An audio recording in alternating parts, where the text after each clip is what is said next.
जय श्री श्री गौर निताई की जय श्री श्री जगन्नाथ बलदेव सुभद्रा महारानी की जय जगत गुरु श्रील प्रभुपाद की जय प्रदीप पावन श्रील गुरुदेव की जय ग्रंथराज श्रीमद् भागवतम की जय समवेत भक्त वृंद की निताई गौर प्रेमानंदे ओम अज्ञानतिमिरन्धस्य ज्ञानाञ्जनशलाकया चक्षुरुन्मिलितं येन तस्मै श्रीगुरवे नमः। श्रीचैतन्यमनभीष्टं स्थापितं येन भूतले स्वयंरूपकथामयं ददाति स्वपदं पितम् वन्देऽहं श्रीगुरो श्रीयुतपदकमलं श्रीगुरुं वैष्णवांश श्रीरूपं साग्रजातं सहगण रघुनाथान्वितं तं सजीवं साद्वैतं सावधूतं परिजनसहितं कृष्ण चैतन्य देवं श्री राधा कृष्ण पदं सहगण ललिता श्री विशाखान्वितांस। हे कृष्ण करुणा सिंधु दीनबंधु जगोत्पते गोपेश गोपिका कांत राधा कांत नमोस्तुते। तप्त कांचन गौरांगी राधे वृंदावनेश्वरी वृषभानुसुत देवी प्रणमामि हरिप्रिय। वाञ्छाकल्पतरुभ्यश्च कृपा सिन्धुभ्यैव च पतितानां पावनेभ्यो वैष्णवेभ्यो नमो नमः। नमो महावदन्नाय कृष्ण प्रेम प्रदायते कृष्णाय कृष्ण चैतन्य नाम्ने गौरेति नमः। नीलाचल निवासाय नित्याय परमात्मने बलभद्र सुभद्राभ्यां जगन्नाथाय ते नमः। जय श्री कृष्ण चैतन्य प्रभु नित्यानंद श्री अद्वैत गदाधर श्रीवासादि गौर भक्तवृंद। सबे हाथ उठान बोलो हरे कृष्णा कृष्णा कृष्णा हरे हरे हरे राम राम राम हरे हरे। हरे कृष्णा कृष्णा कृष्णा कृष्णा हरे हरे हरे राम राम राम हरे हरे। जोरा बोलो हरे कृष्णा कृष्णा कृष्णा हरे हरे हरे राम राम हरे हरे। ओम नमो भगवते वासुदेवाय। ओम नमो भगवते वासुदेवाय। ओम नमो भगवते वासुदेवाय। ओम नमो भगवते वासुदेवाय। ओम नमो भगवते वासुदेवाय। ओम नमो भगवते वासुदेवाय। आनंद लीलामय विग्रहाय यमावदीपो छविसुंदराय तस्मै महाप्रेमरसप्रदाय चैतन्य चंद्राय नमो नमस्ते। चैतन्य चंद्राय नमो नमस्ते।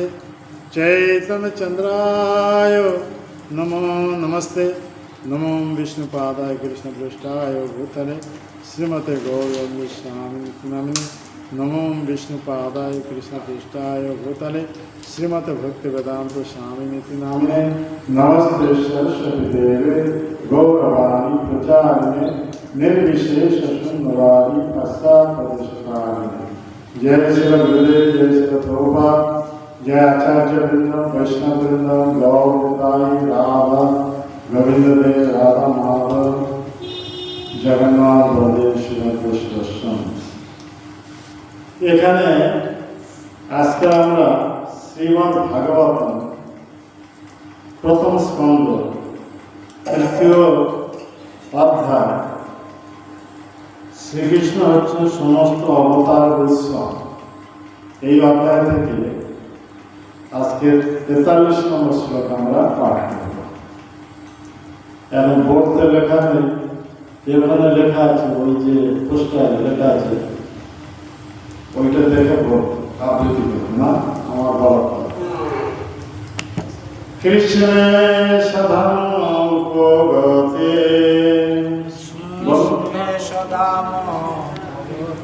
ধর্ম জ্ঞানাদিভিঃ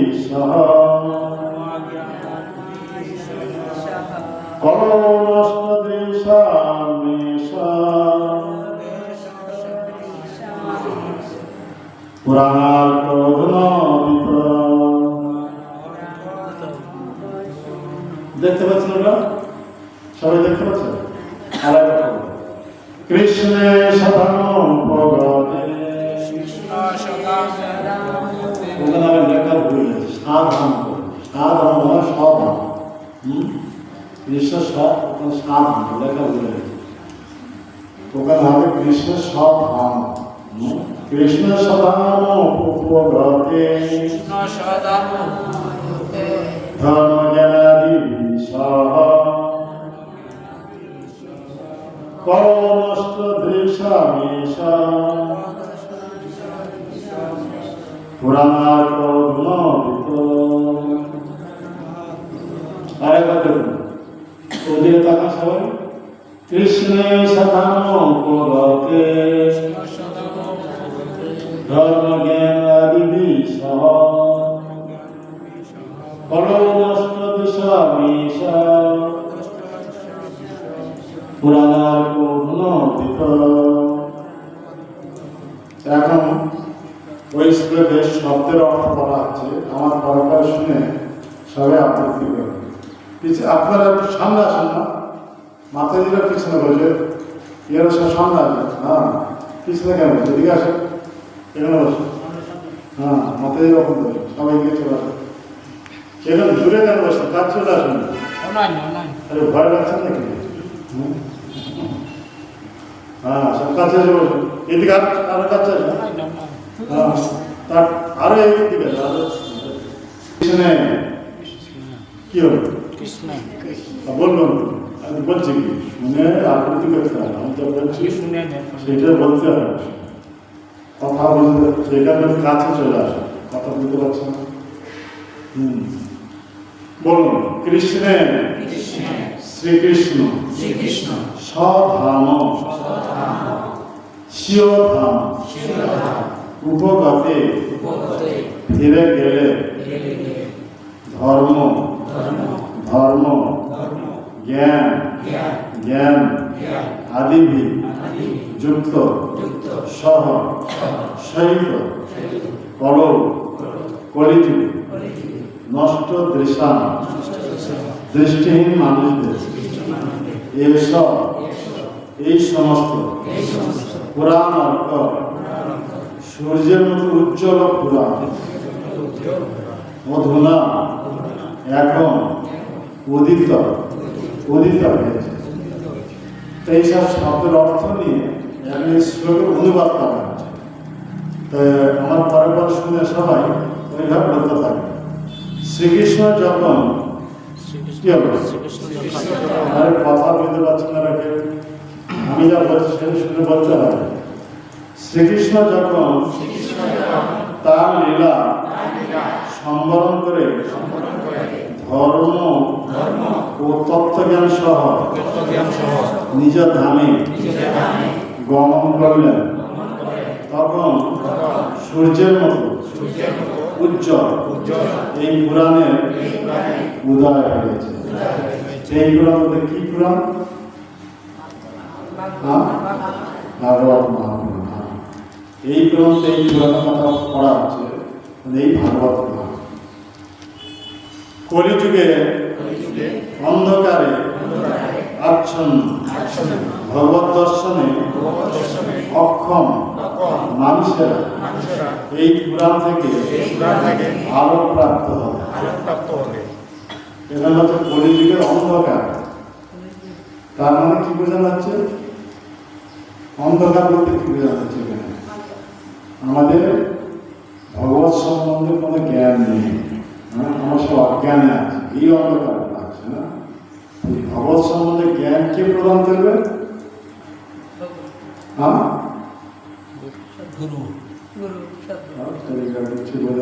এই ভাগবত পুরাণ বলা আছে না, কিছু বোঝা, এটা বোঝার ক্ষমতা নেই। কি বলবো আমরা, এটা তো কথা কেউ বুঝছেন না। এই ভাগবত পুরাণ কথা বলা আছে না, কৃষ্ণ এসেছিলেন দ্বাপর যুগের শেষে, এসে এখানে বৃন্দাবন লীলা করলেন, বৃন্দাবন লীলা করার পর মথুরা লীলা করলেন, মথুরা লীলার পর দ্বারকা লীলা করলেন, দ্বারকা থেকে কুরুক্ষেত্রে এসে কুরুক্ষেত্রে লীলা করলেন। অর্থাৎ ভাই ভাইদের মধ্যে সংঘর্ষ লাগিয়ে দিয়ে যুদ্ধ করে দুষ্ট থেকে সংহার করে পঞ্চপাণ্ডবদের রক্ষা করে তারপর যদুবংশ ধ্বংস হয়ে কোথায় গেল? নিজের ধামে চলে গেল। ভগবান কৃষ্ণ। কৃষ্ণ যখন ছিলেন তখন জ্ঞান আর ধর্ম উপস্থিত ছিল। আর কৃষ্ণ যখন চলে গেলেন তখন ঋষিরাই জিজ্ঞাসা করছেন, ধর্ম আর জ্ঞান কাকে আশ্রয় করে থাকবে? কৃষ্ণ ভগবান চলে গেছে, এখন ধর্ম আর জ্ঞান কাকে আশ্রয় করে আছে? বলুন। কিছু বলেন। এই ভাগবত এটা তো বলা হচ্ছে না, বুঝতে হবে, পয়েন্টটা বুঝতে হবে। এই ভাগবত পুরাণ, এই ভাগবত হচ্ছে কৃষ্ণের পরিবর্তিত রূপ। নিজেকে এইভাবে ভাগবতের রূপে এখানে রেখে গেছে। কৃষ্ণ তো ভগবান নিজের ধামে চলে গেছে, আমরা এখন কাকে আশ্রয় করব? ভাগবত, শ্রীমদ ভাগবত। কেন? এ হচ্ছে সাক্ষাৎ কৃষ্ণ। কৃষ্ণ বাংময় রূপ। কৃষ্ণ হচ্ছে সাধারণ চলে গেছে, তার বাক অর্থাৎ বাক্যময় রূপ হচ্ছে, শব্দময় রূপ হচ্ছে ভাগবত। আমরা সব কলিহত জীব, কলির কবলে পড়ে আছি, মায়ের কবলে পড়ে আছি। আমরা কিভাবে ভগবত সম্বন্ধে জ্ঞান প্রাপ্ত হতে পারি? ভগবত সম্বন্ধে জ্ঞান প্রাপ্ত হলে এই ভাগবতকে আশ্রয় করতে হবে। এই ভাগবত আমাদেরকে ভগবত সম্বন্ধে জ্ঞান প্রদান করে। এই কথা বলা হচ্ছে, একটু করে বুঝতে থাকবে। তাহলে কিছু না বুঝলে তাহলে বলে কিছু কি হবে, কিছু লাভ হবে, বুঝতে থাকবে। এখানে ভাগবত এমন একটা জিনিস, কৃষ্ণ নিজের ধামে চলে যাওয়ার পর কলিযুগ শুরু হয়ে গেছে। কৃষ্ণ যখন ছিলেন তখন দ্বাপর যুগ চলছিল, আর কৃষ্ণ যেতবে লীলা সম্বরণ করে নিজের ধামে চলে যান তখন কি হয়ে গেল? কলিযুগ এসে গেল। বুঝতে পারছেন? কৃষ্ণ নিজের ধামে চলে যাওয়ার পরে কলিযুগ শুরু হয়ে গেল। কলিযুগ শুরু হওয়ার 30 বছর পরে সুখদেব গোস্বামী ওনার পিতার কাছ থেকে, ব্যাসদেবের কাছ থেকে যে ভাগবত শিক্ষা প্রাপ্ত হয়েছিলেন, সেই ভাগবত কথা পরীক্ষিত মহারাজ সভাতে এর ব্যাখ্যা করা। পৃথিবীর পৃষ্ঠে প্রথম এই ভাগবত প্রকাশিত হয়। কথা বলতে পারবেন? কবে? কৃষ্ণ যাওয়ার 30 বছর। কৃষ্ণ যাওয়ার পর 30 বছর। একটু করে বুঝতে হবে। ওইভাবে বুঝলে হবে। কৃষ্ণ চলে যাওয়ার পর কলিযুগ শুরু হয়ে গেছে। কলিযুগ যখন 30 বছর হয়েছে তখন এই পরীক্ষিত মহারাজ সমীপ মন্দির প্রযুক্ত সিঙ্গির দ্বারা অভিশাপ প্রাপ্ত হয়। 7 দিনের তক্ষক দর্শনে মৃত্যু হবে। পরীক্ষিত মহারাজ ছিলেন স্বসাগর পৃথিবীর একছত্র সম্রাট। সমগ্র পৃথিবীর একছত্র সম্রাট কে ছিলেন? পরীক্ষিত মহারাজ। সেই পরীক্ষিত মহারাজ উনি মাতৃগর্ভে ভগবানকে দর্শন করেছিলেন। আর ভগবানের দ্বারা সুরক্ষিত হয়েছেন মাতৃগর্ভে। ওনার মায়ের নাম কি?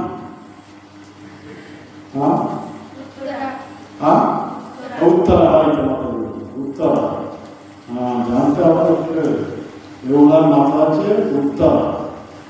পরীক্ষিত মাতার পিতার নাম কি? অভিমন্যু। না ওই মাতা জানে বুঝতে পারছেন? অভিমন্যু তো যুদ্ধতে মারা গেছে। হ্যাঁ, ওনার পত্নী ছিলেন কে? উত্তরা। উত্তরা সহমৃতা হতেন। আগে সব সতীদাহ প্রথা ছিল। স্বামী মরে গেলে মানে স্ত্রী কি করতেন? স্বামীর সঙ্গে সহমৃতা হতেন, সতী হতেন। কিন্তু ওনার গর্ভে সন্তান ছিলেন। কার গর্ভে? উত্তরার গর্ভে। তাই উনি আর স্বামীর সঙ্গে সহমৃতা হতে পারলেন না। তাই সেই উত্তরার গর্ভে যখন পরীক্ষিত মহারাজ ছিলেন, এমন সময় সেই গর্ভের সন্তানকে নষ্ট করার জন্য দ্রোণাচার্যের পুত্র অশ্বত্থামা ও ব্রহ্মাস্ত্র নিক্ষেপ করেছিল। আর ভগবান কৃষ্ণ এইভাবে যুদ্ধ সমাপ্তের পরে যুধিষ্ঠির মহারাজকে হস্তিনাপুর রাজগদিতে বসে দিয়েছেন। ধর্মরাজ স্থাপন হয়ে গেছে, এখন আর যুদ্ধ কিছু নেই, যুদ্ধ সমাপ্ত হয়ে গেছে। তাই উনি এখন হস্তিনাপুর থেকে কোথায় ফিরে যাচ্ছেন? দ্বারকা। দ্বারকা থেকে এসেছিলেন। দ্বারকা যখন ফিরে যাচ্ছেন, ফিরে যাওয়ার সময় রথেতে আরোহণ করেছেন। এমন সময় অশ্বত্থামা পাণ্ডব বংশ নাশ করার জন্য 5টি ব্রহ্মাস্ত্র পাণ্ডবদের জন্য, আর একটি ব্রহ্মাস্ত্র এই উত্তরা দেবীর গর্ভে যে পরীক্ষিত মহারাজ ছিল তাকে নাশ করার জন্য প্রয়োগ করেছিল। ভগবান কৃষ্ণ পাণ্ডবদেরকে রক্ষা করলেন, পঞ্চ পাণ্ডবদের ব্রহ্মাস্ত্রের হাত থেকে। ও তো কোনো অস্ত্র দ্বারা প্রতিহত করা যাবে না, একমাত্র ভগবান সর্বশক্তিমান, ওনার কাছে সুদর্শন চক্র আছে। সব অস্ত্র থেকে শ্রেষ্ঠ অস্ত্র। তাই সেই ভগবান কৃষ্ণ পাণ্ডবদেরকে ব্রহ্মাস্ত্র হাত থেকে রক্ষা করেন। আর এইদিকে একটা ব্রহ্মাস্ত্র যাচ্ছিল উত্তরের গর্ভের দিকে, গর্ভকে নাশ করার জন্য।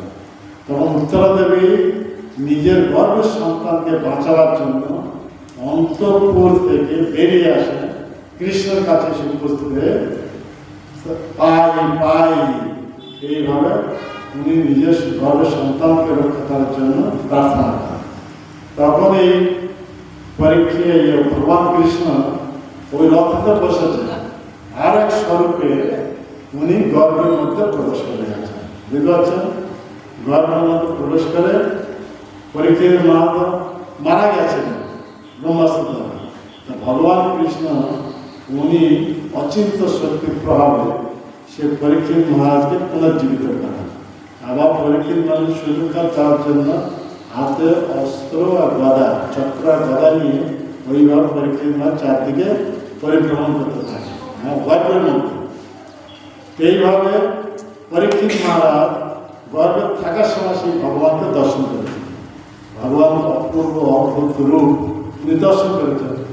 তাই যখন ভূমিষ্ঠ হয়েছিলেন তখন যারা সব ওনাকে দর্শন করতে আসতেন, উনি তখন পরীক্ষা করেন ইনি কি সেই পুরুষ যাকে আমি গর্ভেতে দর্শন করেছিলাম। এই পরীক্ষা করার জন্য নাম হয়ে গেল কি?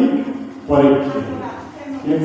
কিন্তু ওনার নাম হচ্ছে বিষ্ণুরাম, ভগবান বিষ্ণুর দ্বারা সুরক্ষিত।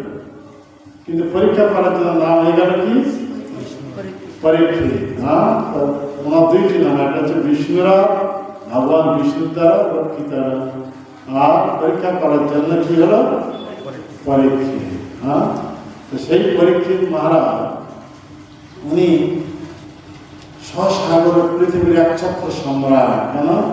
ভগবান কৃষ্ণ যখন সসাগর চলে যায় এই মাথায় যায়। এটা মার্কেট না, আর এটা বাজার না, কথা কেউ বলবো না, এটা কথা বলবো না, কথা শোনো। এখানে ভগবান কৃষ্ণ যখন নিজের ধামে চলে যান তখন পঞ্চ পাণ্ডব ওরা কি থাকতে চাইলেন, ওরা মহাপ্রস্থান দিলেন। তো মহাপ্রস্থান নেওয়ার সময় এই পরীক্ষিত মহারাজকে হস্তিনাপুর রাজগদিতে বসে। আর সেই পরীক্ষিত মহারাজ উনি সমগ্র পৃথিবীর প্রজাদেরকে পুত্রবৎ পালন করতেন। কিন্তু একদিন উনি মৃগয়া করতে গেছিলেন। যখন মৃগয়া করতে যান অত্যন্ত তৃষ্ণার্ত হয়ে পড়েন। তো তৃষ্ণা নিবারণের জন্য এক মুনির আশ্রমে এসে উপস্থিত হয়ে গেল। তো সেই মুনির নাম কি? শ্রমিক মুনি। নাম শুনেছেন? কি বলা হলো? শ্রমিক মুনি। তো শ্রমিক মুনি মানে ধ্যানেতে নিবন্ধ ছিলেন, ব্রহ্ম ধ্যানে নিবন্ধ ছিলেন। আর পরীক্ষিত মহারাজ এসেছেন অত্যন্ত তৃষ্ণার্ত হয়ে, তেনার কাছে জল পাননি। পরীক্ষিত মহারাজ মা ধার্মিক, কিন্তু ভগবান ইচ্ছা তার মধ্যে এইভাবে ভাগ যাতে হয়ে যায়। উনি অত্যন্ত রুষ্ট হয়ে কি করলেন? ধনুকের আগায় একটা মৃত সর্প নিয়ে ওই সমীপনী গলা পরিয়ে দেয়। এই কথাটা যখন ওনার ছেলে, সমীপনীর ছেলেকে শৃঙ্গি, উনি যখন জানতে পারেন, তখন ওই নদীর জল নিয়ে, যে নদীতে স্নান করছিল ওই নদীর জল নিয়ে অভিশাপ দেন। এইরকম এক কুলাঙ্গা রাজা 7 দিনের তক্ষক দংশনে মৃত্যু হয়ে যায়। 7 দিন মুনির অভিশাপ, মুনিপুত্র অভিশাপ, এইভাবে 7 দিনের তক্ষক দংশনে মৃত্যু। ওই পরীক্ষিত মহারাজ যখন জানতে পারেন যে উনি অভিশাপ প্রাপ্ত হয়েছে, 7 দিনের তক্ষক দংশনে মৃত্যু হবে, তাই ওনার 4 ছেলে ছিল। কার?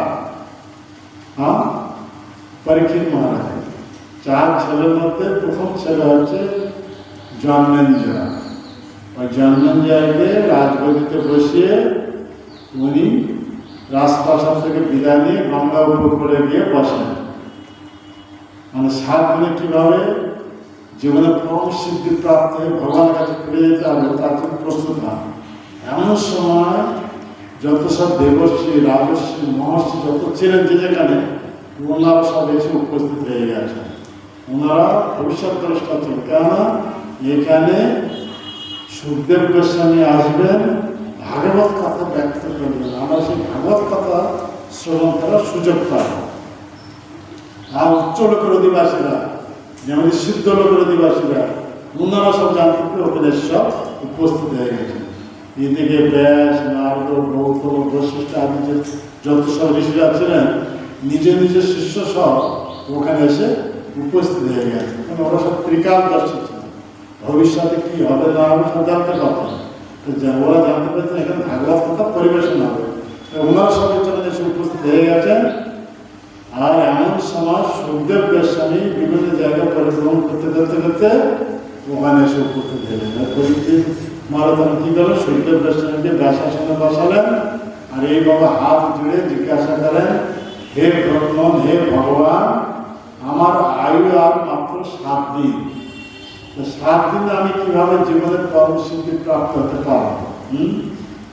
তখন এই সুখদেব গোস্বামী বললেন, আপনি চিন্তা করবেন না, আপনি আমার মুখ থেকে ভাগবত কথা শ্রবণ করবেন, আমি আপনাকে ভগবত ধামে পাঠিয়ে দেব। কথা বুঝতে পারছেন? এই ভাগবত কথা যদি ঠিকভাবে কেউ শুনবে, তাহলে সমস্ত প্রকার মঙ্গলের উদয় হয়ে যাবে। কি বলা হচ্ছে? ভাগবত কথা শুনলে কি হবে? সমস্ত প্রকার মঙ্গল উদয় হবে, আর সমস্ত অমঙ্গল দূর হয়ে যাবে। তাই গোপী গীতে কি বলছেন কবিরা? তব কথামৃতম তপ্ত জীবন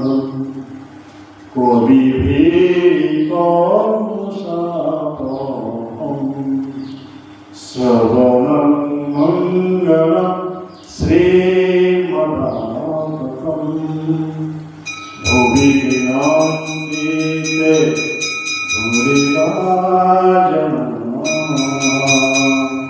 আমার ভক্তের কোনো বুদ্ধি নাই, এই ভক্তের যে বাড়ছে কথা হচ্ছে ও মন্দির কাজ হচ্ছে, এই মন্দিরের কিছু বুদ্ধি নেই।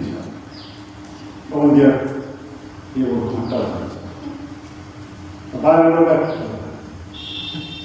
তো এখানে এই কথা বলা হচ্ছে। হ্যাঁ, তব কথা জীবন, আমাদের কথা অমৃত।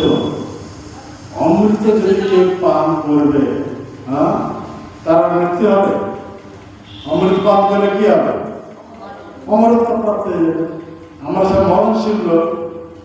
মরণশীল লোক যদি ভগবানের কথা শ্রবণ করবো, এই হচ্ছে অমৃত, তাহলে আমরা সব অমরত্ব প্রাপ্ত হয়ে যাবে। আর আমরা কখনো জন্মমৃত্যুর চক্রে ফিরে আসবো না, আমরা ভাবার ধামে চলে যাবো। কথা বুঝতে পারছেন?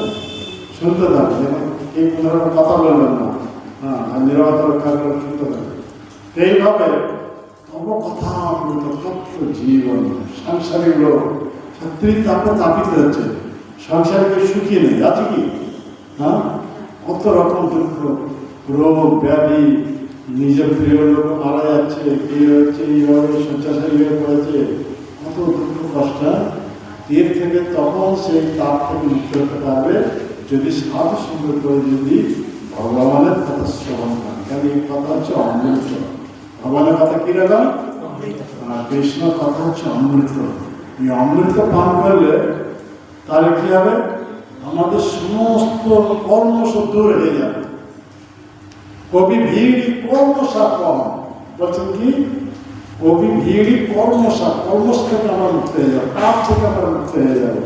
আর কি হবে? শ্রবণম মঙ্গলম, শ্রবণ করে সমস্ত প্রকার মঙ্গলের হৃদয় হয়ে যাবে।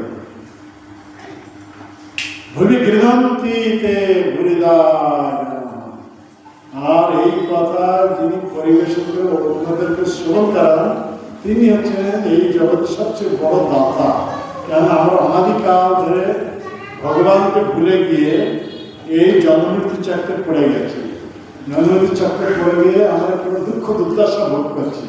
আর ভগবান এই জগৎটা নির্মাণ করেছিল দুঃখ ভোগ করার জন্য, দুঃখ ভোগ করার জন্য, এগুলো সুখ ভোগ করার জন্য না। তাই গীতা, এই হচ্ছে গীতা। গীতাতে ভগবান কি বলছেন? দুঃখালয়, অসার। এ জগৎটা হচ্ছে দুঃখের আলয়। আমরা সব কার মধ্যে আছি?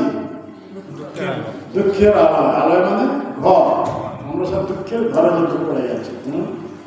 এখানে আমরা যত চেষ্টা করি না কেন, যত প্ল্যান করি না কেন, আমরা কখনো সুখী হতে পারবো না। প্রকৃত সুখ, প্রকৃত শান্তি, প্রকৃত আনন্দ যদি আমরা লাভ করতে চাই, তাহলে ভগবানকে ভক্তি করে, আর সেই ভক্তি হচ্ছে ভগবানের কথা শ্রবণ করে ভগবত ধামে ফিরে যেতে হবে। সেখানে কোনো দুঃখ নেই।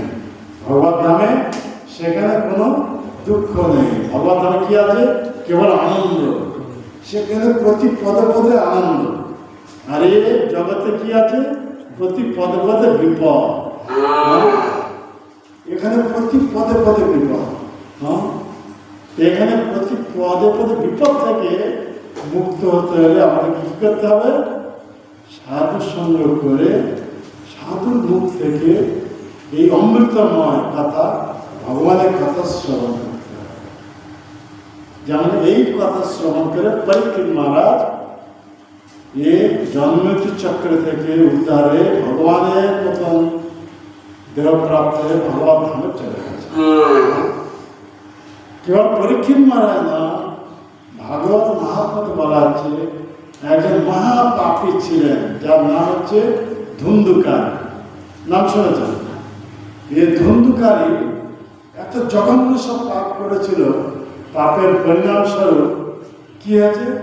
মৃত্যুর পরে ভূতের দেহ প্রাপ্ত হয়েছিল, অসহ্য যন্ত্রণা। আর সেই ধুন্ধুকারী ওনার ভাই গোকর্ণ মহাভাগবত, তার মুখ থেকে যখন এই ভাগবত কথা শ্রবণ করেন 7 দিন, তখন ভূতের দেহ থেকে মুক্ত হয়ে ভগবানের মতো চিন্ময় দেহ প্রাপ্ত হয়। ভগবানের চতুর্ভুজ দেহ প্রাপ্ত, সারূপ্য মুক্তি। আর ভগবানের দ্বারা প্রেরিত বিষ্ণু দূতেরা দিব্য বিমান নিয়ে ওখানে চলে আসেন। আর ওনাকে হাত ধরে সেই বিমানের বসিয়ে কোথায় নিয়ে যান? ভগবত ধাম, বৈকুণ্ঠতে নিয়ে যান। এ হচ্ছে সেই ভাগবত। কথা বুঝতে পারছেন? এই ভাগবত প্রথম পরিবেশন করা হয়েছিল কৃষ্ণ অন্তর্ধানের পর, যখন কলিযুগ শুরু হয়ে গেছে। কলিযুগে 30 বছর পর এই প্রথম ভাগবত অধিবেশন হয়েছিল। কোথায়? পরীক্ষিত মহারাজ সভা সূর্যের। আর পরীক্ষিত মহারাজ সুখদেব গোস্বামী মুখ থেকে ভাগবত সম্বন্ধে জন্মমৃত্যু চক্র থেকে উদ্ধার হয়ে আর এই নশ্বর দেহটা অভিশাপ প্রাপ্ত তপকের দ্বারা মানে মৃত্যুবরণ করবে।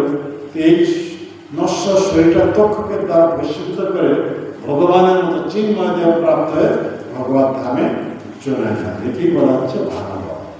তারপর দ্বিতীয়বার অধিবেশন হয়েছিল এই পরীক্ষিত মহারাজের পরে 200 বছর পরে। কথাগুলো ধ্যান সহকারে শ্রবণ করুন না। প্রথম বলা পলিটিক্যাল 30 বছর পরে প্রথম অধিবেশন সুখদেব গোস্বামী এই ভাগবত কথা বলেছেন কাকে? পরীক্ষিত মহারাজ। আর সেই সভা সব মুনি ঋষিরা সব শ্রবণ করেছিলেন। তাদের মধ্যে আবার ছিলেন কে? উগ্রশ্রবা সুত। উনি ওই কথা শুনে এসে নৈমিষারণ্যে 88,000 মুনি ঋষিদের কাছে এই ভাগবত পুনরাবৃত্তি করেছেন। হ্যাঁ, তাই ওকে বলা হচ্ছে সুত উবাচ। ভাগবতের এই বলা হচ্ছে কি? সুত উবাচ।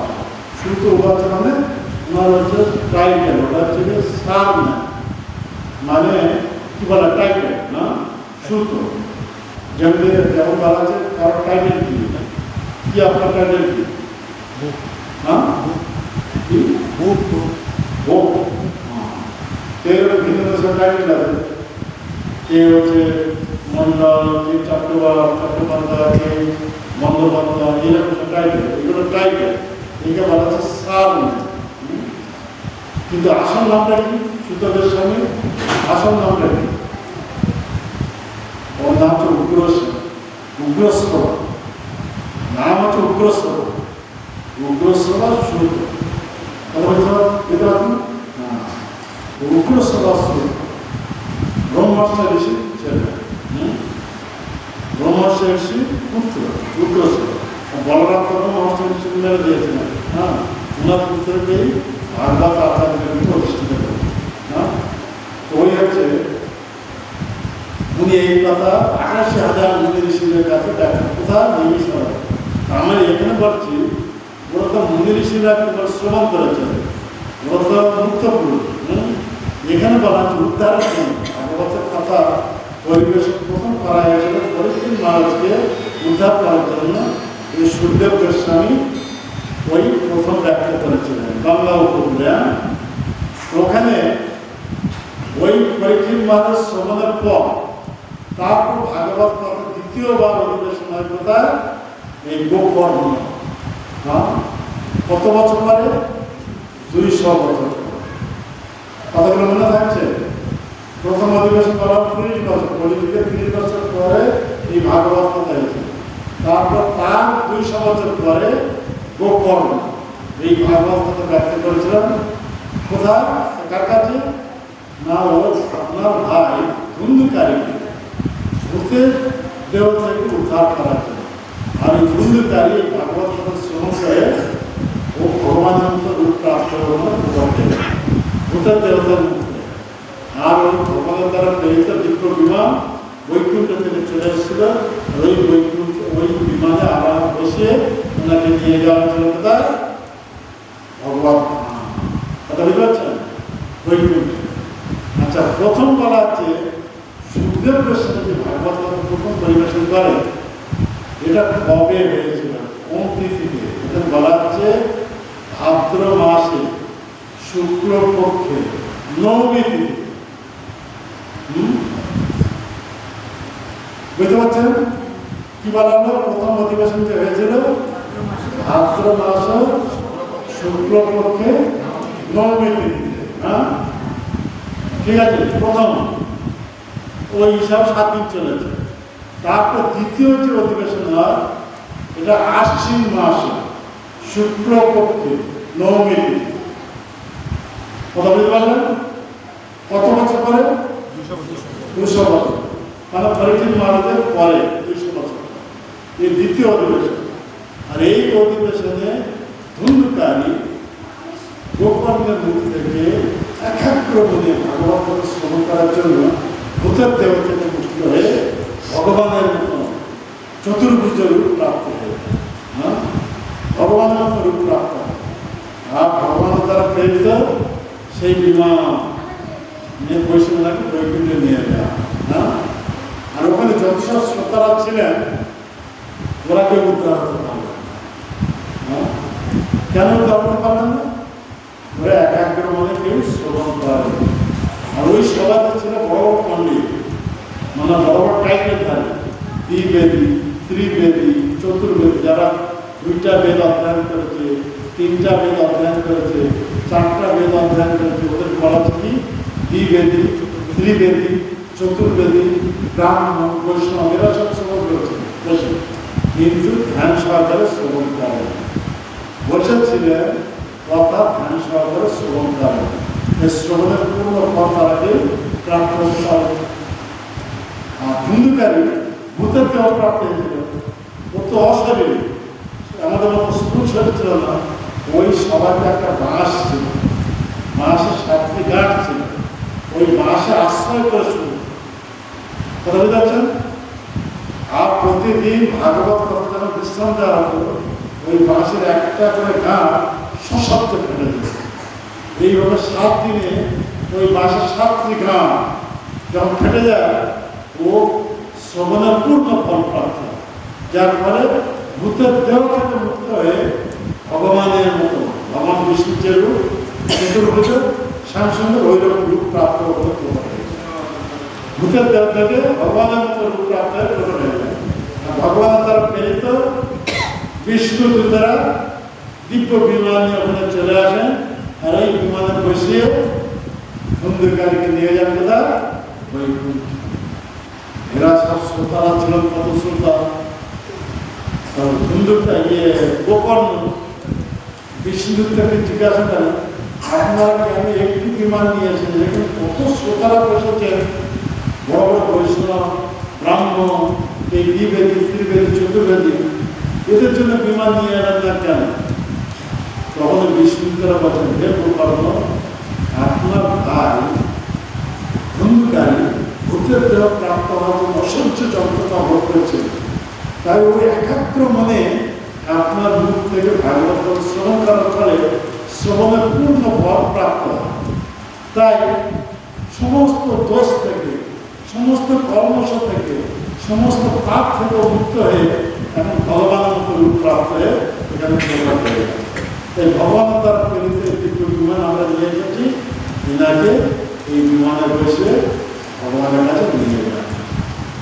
আর যারা সবসময় এখানে বসে শুনছিলেন, ওরা কি একাগ্র মনে আপনার মুখ থেকে শ্রবণ করেন না? কেউ তার ঘরের কথা চিন্তা করছিল, তখন তার মোবাইল ছিল না, কেউ মোবাইল চালাচ্ছিল না, ওরা কি করছে না ঘরের কথা চিন্তা করছিল, কেউ তার স্ত্রীর কথা চিন্তা করছিল, কেউ তার মেয়ের কথা চিন্তা করছিল, কেউ তার ছেলের কথা চিন্তা করছিল। এইভাবে অন্য মনস্ক শোনার জন্য শ্রবণের ফল প্রাপ্ত হতে পারেন। তা ওদের জন্য ভগবান কোনো বিমান পাঠান। এরা শুনে মন্দিরে হাত মাথা ঠিক কথা, আমরা বসেছি কিন্তু আমাদের মন কথাতে ছিল জায়গা ঠকে গেছে। তারপরে দেখছে ও তাদের সামনে এইভাবে ধুন্ধুকারী ভগবান ধামে চলে গেছে। তখন ওনারা সবাই গোপালকে আবার হাত ধরে বলতে, হে গোপাল, আপনি একটা শুভ দিন দেখে আরেকটা ভগবত কথা পরিবেশন করুন, আর আমরা কখনো ঠকবো না। ঘর থেকে যখন আমরা বেরিয়ে আসবো, ঘরের সমস্ত কথা থেকে মুক্ত হয়ে, আর ঘরের কথা চিন্তা করার নেই, ভাগবত কথা এসে বসে কেবল ভাগবত কথা শ্রবণ করে। এইভাবে আরেকবার এইভাবে শুভ দিন দেখে ওই ভাগবত কথা যখন আয়োজন করেন, ওই যারা একবার ঠকেছিলেন প্রথমবার, ওরা এসে বসেছেন সম্পূর্ণ ঘরের কথা থেকে মুক্ত হয়ে, আর ঘরের কথা চিন্তা নেই, হ্যাঁ, সব চিন্তা ভাবনা থেকে মুক্ত হয়ে জ্ঞান সব একাগ্র বলে সবাই শ্রবণ করে। সবাই শ্রবণ করার ফলে ভাগবত শ্রবণ পূর্ণ ফল প্রাপ্ত হয়। তখন ভগবানের দ্বারা প্রেরিত যত সংখ্যক শ্রোতা ছিলেন, তত সংখ্যক বিমানে শুরু, প্রত্যেকে যদি একটা বিমান, বুঝতে পারছেন? যদি একটা ভাগবত কথা 1,500 শ্রোতা বসে থাকবে, 1,500 বিমান চলে এসছে, কারণ সবাই একাগ্র মতো শুনেছে। শ্রবণ করার ফলে ওরা সব উদ্ধার হয়ে ভগবান। আর এই গোকর্ণ ভাগবত কথা পরিবেশনের পরে তারপর 306 বছর পর মনে থাকছে সব কথা? হ্যাঁ, কত বছর বলা হলো? 306 বছর পরে আরেকবার ভাগবত কথা পরিবেশন। সেই ভাগবত কথা কারা পরিবেশন করেছিলেন? না, সনৎ কুমার নম্বর 4 পুত্র সনৎ কুমার। কি জন্য এরা ভাগবত ব্যক্ত করছিলেন? নারদ মুনি এই কলিযুগে পৃথিবী পরিভ্রমণে বেরিয়েছিলেন। পৃথিবী পরিভ্রমণে বেরিয়েছিলেন যখন তখন দেখছেন লোকেরা দুর্লভ মনুষ্যদেহ প্রাপ্ত হয়ে ধর্মকে ছেড়ে সব অধর্মে লিপ্ত হয়ে গেছে। অধর্ম কি? দুর্জন প্রাণ স্ত্রী সোনা যত অধর্ম চতুর্থ অধর্ম পাপ করে। ধর্মকে ছেড়ে সবাই কিসের মধ্যে হয়ে গেছে? অধর্ম। অধর্ম মানে পাপ কর্ম, সব পাপ কর্মে লিপ্ত হয়ে গেছে। তাই সবার হৃদয় ভক্তি শূন্য হয়ে গেছে। হ্যাঁ, অবতত্ত্ব জ্ঞান কেউ লাভ করতে চায় না, আর বিষয় ভোগা থেকে কেউ নিবৃত্ত হতে চান না, কেউ বৈরাগ্য আচরণ করতে চায় না, সবাই ভোগাতে প্রসন্নত আচরণ করে। তাই নারদ মুনি ওইভাব করতে করতে করতে করতে বৃন্দাবনে যমুনার কূলে এসে উপস্থিত। আর ওখানে দেখছেন একজন অতি সুন্দরী এক নারী, যুবতী নারী, মানে 15-16 বছর বয়স এক যুবতী নারী। আর ওনার সামনে 2জন বৃদ্ধ লোক আচ্ছা তাদের অবস্থা করেছে। আর এই নারী কি করছে? সেই 2 বৃদ্ধ লোককে সেবা করছে। আর কত সব নারী, কত সুন্দরী নারী, ওরা সব কে চামচ ব্যালেন্স হচ্ছে এই 2টা বৃদ্ধ লোকের। তখন নারদ জিজ্ঞাসা করেছেন, আপনি কে? তখন পরিচয় দিয়েছে তার নাম হচ্ছে ভক্তিদেব। কি বলা হলো?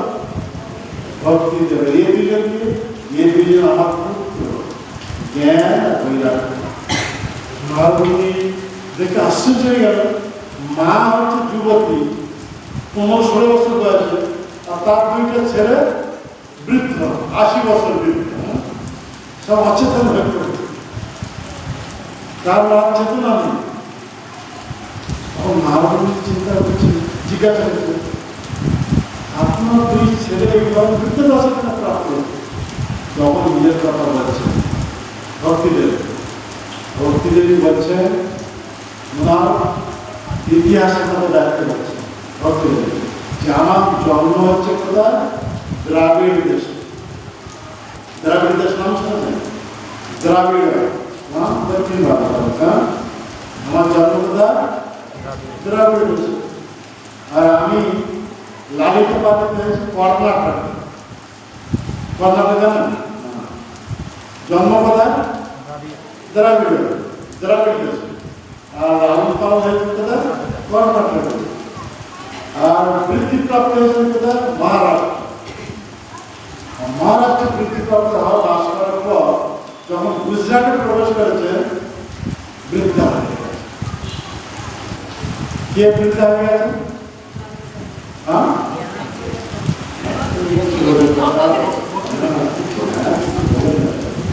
একটা কথা বললাম, ভক্তিদেবীর কথা বলা হচ্ছে না, শুনছে না, ভক্তিদেবী বৃদ্ধা হয়ে গেছে। হ্যাঁ, আর ওনার সঙ্গে ওনার 2 ছেলেও বৃদ্ধ দশা প্রাপ্ত হয়ে গেছে। আর ওই ভক্তিদেবী যখন ভ্রমণ করতে করতে বৃন্দাবনে এসে উপস্থিত হয়ে গেছেন, তখন মগজ যুবতী হয়ে গেছে, 16 বছর বয়স। আর ওনার 2টা ছেলে ওই বৃদ্ধ দশা থেকে গেছে। কারণ অর্থাৎ বৃন্দাবনে বাসীরা ওখানে সবাই ভক্ত, ভক্তি করে, ভক্তি করে। ওখানে ওই স্থানে আসার জন্য এই গুজরাটের বৃদ্ধ দশা প্রাপ্ত হয়ে গেছে ভক্তিদেবী। যখন বৃন্দাবনে এসে যান তখন কি হয়ে যায়? নবযুবতী হয়ে যায়। কিন্তু বৃন্দাবনবাসীরা ওরা জ্ঞান অনুশীলন করেন না, বৈরাগ্য অনুশীলন করেন না। তাই ভক্তিদেবীর 2 ছেলে কি অবস্থা আছে? বৃদ্ধ হয়ে গেছে। কথা বুঝাচ্ছেন? কতগুলো ধ্যান সহায়ক শ্রবণ করি না, অন্য অবস্থা কিছু বুঝতে পারবো। এখানে জ্ঞান পরিধিকে কে ভগবত তত্ত্বে জ্ঞান লাভ করার জন্য প্রয়াস করা যায়। কথা বুঝতে পারছেন? তাই জ্ঞানটা বুঝতে হয়ে যায়। বুঝতে পারছেন? আর পরিধিকে বৈরাগ্য আচরণ করতে চান না, সবাই ঢোকে ফেলবে, ভক্ত হয়েও ঢোকে ফেলতো নাকি? হ্যাঁ, কে বৈরাগ্য আচরণ করতে চায়? বলা বা আসল জন্মাষ্টমী রাত্রি 12টার মধ্যে 1 ড্রপ জল পান করতে পারবে, কিন্তু ভক্তরা লুকিয়ে লুকিয়ে জল পান করেছে, ফল খাচ্ছে, হ্যাঁ, সতর্ক করেছে নাকি? কেউ বৈরাগ্য আচরণ করতে চায় না। এই সব বৈরাগ্য আচরণ যদি না করবে তাহলে বৈরাগ্য গুরুত্বদর্শন প্রাপ্ত হয়ে যাবে। যে ভগবত জ্ঞান আহরণ করতে যদি না চাইবে তবে জ্ঞান গুরুত্বদর্শন প্রাপ্ত হয়ে যাবে। হ্যাঁ, এখানে এই কথা বলা হচ্ছে, শুনুন, ধ্যান সাধনা শ্রবণ করুন। এই কথা বললেন যে এইভাবে আমি যখন আমার জন্ম হচ্ছে দ্রাবিড হচ্ছে, আমি লালন পালন হয়েছি কোথায়? কর্ণাটকে, আর আমি বৃদ্ধিপ্রাপ্ত হয়েছি রাষ্ট্রগুরুতা মহারাষ্ট্রে। কিন্তু যখন গুজরাটে এসেছি তখন আমি বৃদ্ধ আছি। মানে গুজরাটের কোনো লোক এই ভক্তি অনুশীলন করা, ভগবত ভক্তি কেউ করা না। ওরা সব বড় বড় কৃষ্ণ ঘটনা, এরা প্রচুর পয়সা রোজগার করে এবং ভূগোল সাপ করে ইন্দ্রবৃত্তি করে, তাই ওখানে ভক্তিদের খেয়ে গেলেন, বৃদ্ধা হয়ে গেল। হ্যাঁ, সবাই যদি ভগবত ভক্তি অনুশীলন করবে তাহলে আমাদের হৃদয়টা কি হয়ে যাবে? হ্যাঁ, হৃদয়টা ভক্তিময় হয়ে যাবে। হ্যাঁ, আমাদের হৃদয়টা ভক্তিতে কি হয়ে যাবে? হ্যাঁ, উজ্জ্বল হয়ে উঠবে। আর যদি কেউ যদি ভক্তি আচরণ না করবে, হৃদয়টা কি হয়ে যাবে? মরুভূমির মতো হয়ে যাবে। হ্যাঁ, পাথরের মতো হয়ে যাবে, পাষাণ হয়ে যাবে। বুঝতে পারছেন? হ্যাঁ, সবাই যদি ভক্তি অনুসরণ করবে আমাদের হৃদয়টা কি হয়ে যাবে? হ্যাঁ, নবযুবতী হয়ে যাবে। ভক্তি দেব তাহলে নবযুবতী হয়ে যাবে। তা আমাদের হৃদয়টা কি হয়ে গেছে? ভক্তি শূন্য। তাই আমরা কি হয়ে গেছি? আমাদের হৃদয়টা কি হয়ে গেছে? পাষাণের মতো কঠোর হয়ে গেছে। তর্ক, শাস্ত্র তর্ক এসব কি হয়ে যায়? হৃদয়টা কঠিন হয়ে যায়। যেমন বলা হচ্ছে কি, সারভট্টাচার্য হচ্ছে তর্কশাস্ত্রের জড়া আমি চৈচ্ছে রৌহ পিণ্ড, আমাদের প্রবাইলে তুমি প্রতাপ প্রচন্ড। মহাপ্রভু বলছেন তর্কশাস্ত্র, আমি সারভট্টাচার্য দেবগুরুর অবতার। ওই সারভট্টাচার্য মায়াবাদীদের গুরু ছিলেন, গৃহস্থ হয়েও সন্ন্যাসীদের গুরু ছিলেন। হ্যাঁ, বুঝতে পারছেন? সন্ন্যাসীদের গুরু ছিলেন, কিন্তু ওই সারভট্টাচার্যকে উদ্ধার করার জন্য মহাপ্রভু যখন আসেন, 24 বছর বয়সে সন্ন্যাসী নিরাচলে যখন আসেন, আর মহাপ্রভু ওনার সঙ্গে যে 4 জন আসছিলেন, নিত্যানন্দ প্রভু, জগদানন্দ পণ্ডিত, আর দামোদর পণ্ডিত, মুকুন্দ, এই 4 জন যে আসছিলেন, ওদের সঙ্গ ছেড়ে দণ্ডবাংলা থেকে তখন থেকে একা দৌড়ে চলে আসেন, এসে জগন্নাথ মন্দিরের ভিতরে প্রবেশ করে জগন্নাথকে শ্যামসুন্দর দর্শন করে জগন্নাথকে যখন আলিঙ্গন করতে যাচ্ছেন, ওই আপনার ধাক্কা লেগে ওখানে পড়ে যান, অচেতন হয়ে পড়ে, দেহে তার প্রাণ নেই। এমন সময় কি হয়েছে, ওই যারা সিকিউরিটিরা ছিলেন ওরা এসেছে মহাপ্রভুকে পিটতে, মারার জন্য। এমন সময় ওখানে উপস্থিত ছিলেন কে? না, সার্বভৌম ভট্টাচার্য, রাস পণ্ডিত আর মহারাজ প্রতাপরুদ্র ওনাকে গুরু হিসাবে গ্রহণ করেন। বুঝতে পারছেন? রাস পণ্ডিত ছিলেন, বিশ্ববিখ্যাত পণ্ডিত কে? সারভট্টাচার্য। উনি ইঙ্গিত করেন না, তোমরা কে কে পারবেন, তোমার শান্ত হয়েছে। সারভট্ট নিজে দেখছেন মহাপ্রভু যেহেতু প্রাণ নেই, কিন্তু মহাপ্রভু জানেন না, উনি দেখে এর ভিতরে এই ভাব প্রকৃতির প্রকট হয়ে গেল, এতে কোনো মনুষ্যকে এই ভাব প্রকট হতে পারবে না। কথা বুঝতে পারছেন? উনি তখন যেহেতু প্রাণ আছে কিনা একটু তুলা নিয়েছে, তুলো বুঝতে পারছেন? ওই তুলো নিয়ে নাচের ধারে ধরেছে, আর ক্ষীণভাবে নড়ছে, আমার ভিতরে যেহেতু প্রাণ আছে। কিন্তু অচেতন হয়ে পড়েছে। আর সারাবার মা বিদ্যান ব্যক্তি, পণ্ডিত ব্যক্তি, উনি দেখতে পেলেন মনুষ্যের দেহ কখনো এই ভাব প্রকটিত হতে পারে না। অধীরূঢ় মহাভাব, কি ভাব? অধীরূঢ় মহাভাব। কখন শুনেছেন?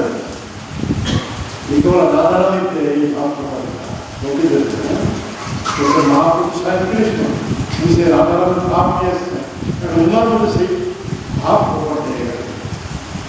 যেমন আমাদের ভ্রমণ দেওয়া যাচ্ছে, আমাদের ডেস্টিনেশন হচ্ছে প্রেম পর্যন্ত। কি পর্যন্ত?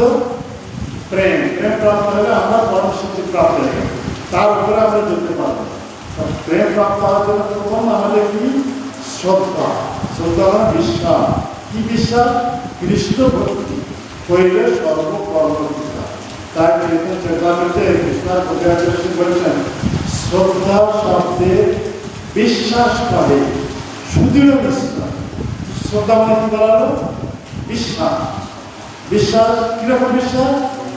স্ট্রং ফেথ, মানে দৃঢ় বিশ্বাস, দৃঢ়। এখানে দৃঢ় আগে আবার সু লাগানো, মানে দৃঢ় বিশ্বাসের আগে বলা হচ্ছে সুদৃঢ়, মানে আনফ্লিঞ্চিং ফেথ, দৃঢ় বিশ্বাস। সেই বিশ্বাসটা কি? কৃষ্ণ ভক্তি করিলে সর্ব কর্মকৃতা। আমাদের মনুষ্যদের প্রাপ্ত হয়েছে অন্য কোনো কাজ করার জন্য নয়, কেবল কৃষ্ণের ভক্তি করার জন্য।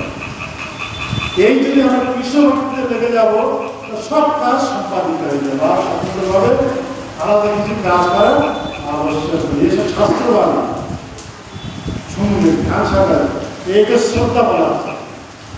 তারপর শ্রদ্ধার পর কি? দ্বিতীয় স্টেপ সাধু সঙ্গ। সাধু সঙ্গ না হওয়া পর্যন্ত আমরা কখনো ভজন করতে পারবো না। সাধু সঙ্গে কি হয়?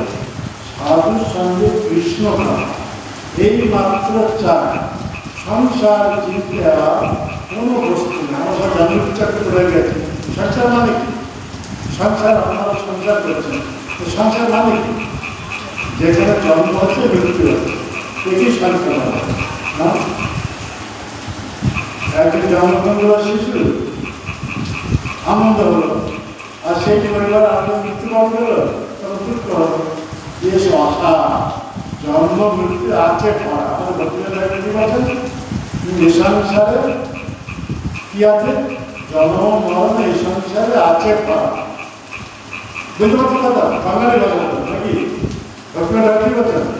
জন্ম মরণ এই সংসারে আছে ভরা, ভরপুর হয়ে আছে। এই সংসার আমরা কি দেখছি? জন্মের মৃত্যু এই সংসার। এখানে বলা আছে এই জন্মমৃত্যু চক্র থেকে আমরা উৎপাদিত হতে চাইবো, তাহলে কি করতে হবে? সাধু সঙ্গ করতে হবে। সাধু সঙ্গে কি হয়? সাধু সঙ্গে কৃষ্ণ কথা। এখানে রাজনীতির কথা আছে কি? না সংসারের কথা আছে? ছেলে মেয়ে বিয়ের কথা আছে নাকি? এখানে কৃষ্ণ কথা আছে। আর এই কৃষ্ণ কথা কি বলা হয়েছে? অমৃত। এই কৃষ্ণ কথা পান করে পরীক্ষিত মহারাজ জন্মমৃত্যু চক্রকে উদ্ধারে ভগবান ধামে চলে যায়। মহাপাপী হিন্দুকারী গোপার্জন থেকে এই কৃষ্ণ কথা শ্রবণ করে কোথা চলে যায়? ভগবান ধামে চলে যায়। এটি হচ্ছে কৃষ্ণ কথা। প্রথম হচ্ছে শ্রদ্ধা, তারপরে সাধু সঙ্গ। যখন সাধু সঙ্গ হবে, এই ভগবানের মহিমাটা যখন আমরা শ্রবণ করব, তখন আমরা অনন্যভাবে ভগবান ভজন করতে পারি। যারা শ্রবণ করে না, তারা কখনো ভজন করতে পারবে জব মারা নিয়ে দুনিয়ার কথা বলতে পারবে, দুনিয়ার চিন্তা করতে পারবে। কেন বলতো? ভগবান মহিমা জানে না, কি জব করে? তাকে জব করে, তো মায়াকে জব করে। হ্যাঁ, আজকে বাজার যাবো, ইয়ে মাছটা কিনবো, ও ডিমটা কিনবো, এইসব না, এইসব অবস্থা। ये সবজিটা কিনবো, ও সবজিটা কিনবো, এ শাড়ি কিনবো, এইসব ও জব হবে। যখন ভগবানের কথা শ্রবণ করবে, জানতে পারে, তখন সে অনন্যভাবে ভজন করতে হবে। শ্রবণ না করে তাদেরকে ভজন করতে হবে। আর যে অনন্যভাবে ভজন করবে, তার সমস্ত অনর্থ চলে যাবে। চার রকম অনর্থ। অসৎ তৃষ্ণা। অসৎ তৃষ্ণা বলতে আমরা নিত্য বাস্তব বস্তু হচ্ছে ভগবান। ভগবানের সেবা ছেড়ে আমরা অনিত্য বস্তু। কারা? যারা সংসারে আছে না, স্ত্রী পুত্র পরিবার আত্মীয় স্বজন বন্ধু বান্ধব, এদের সেবা আমরা যুক্ত হয়ে গেছি। আমরা দুর্লভ মানুষদের প্রাপ্ত ভগবানের সেবা ছেড়ে তাদের সেবা, যারা মরণশীল তাদের সেবা যুক্ত হয়ে গেছে। কতক্ষণ যতক্ষণ এই দেহটা থাকবে ততক্ষণ তাদের সঙ্গে সম্বন্ধ। দেহ থেকে প্রাণটা চলে গেলে একটা মনুষ্য দেহ প্রাপ্ত হয়েছে, কর্মফলসের পরবর্তী জন্মে একটা সুগরের দেহ প্রাপ্ত হবে। তবে ওই পরিবারের কারোর সঙ্গে সম্পর্ক পাবে কি? হ্যাঁ, তার সাথে কোনো সম্পর্ক নেই। কাজ তো করতে হচ্ছে ভগবান। আমরা মনুষ্য দেহ প্রাপ্ত হয়েছি ভগবান সেবা, বুঝতে পারছেন? এই আমার দেহ হচ্ছে অপরাধ কৃষ্ণ, যদি ঠিকভাবে ভজন হবে বিরোধ করতে হিসাবে, তখন এই অনর্থ দূরে হয়ে যাবে। অসৎ কৃষ্ণ হৃদয় গৌর মানে হৃদয়ে ডাউট আছে, এই যে ডাউট সমস্যা আত্মা বিলাস ভগবান কৃষ্ণ বিদাতা করে দেবে। যার হৃদয়ে ডাউট আছে, সমস্যা আছে, সে বিনাশ করতে পারে, বুঝতে পারছেন? আর তত্ত্ব ভ্রমণ, আমরা তত্ত্ব বলতে আমরা প্রেরণায় আমরা আছি আত্মা, যে তত্ত্ব বিষম অপরাধ, বিষম অপরাধ সবচেয়ে বড় অপরাধ। এই চার অমর্থ তখন চলে যাবে যখন একটা অন্যরা হবে। চারটে অমর্থ বুঝতে পারলেন? কি বলা হলো? অসৎ তৃষ্ণা, হৃদয় করল, তত্ত্ব ভ্রম, বিষম অপরাধ। হ্যাঁ, চার অমর্থ থেকে আমরা তখন ঘুরে যেতাম। এই অমর্থ থেকে যখন ঘুরে হয়ে যাবো, তার পঞ্চম স্কেল হচ্ছে কি? নিষ্ঠা আছে। ভগবান সেবা প্রতি নিষ্ঠা, ভগবানের কথা সেবার প্রতি নিষ্ঠা, ভগবানের নাম করার প্রতি নিষ্ঠা।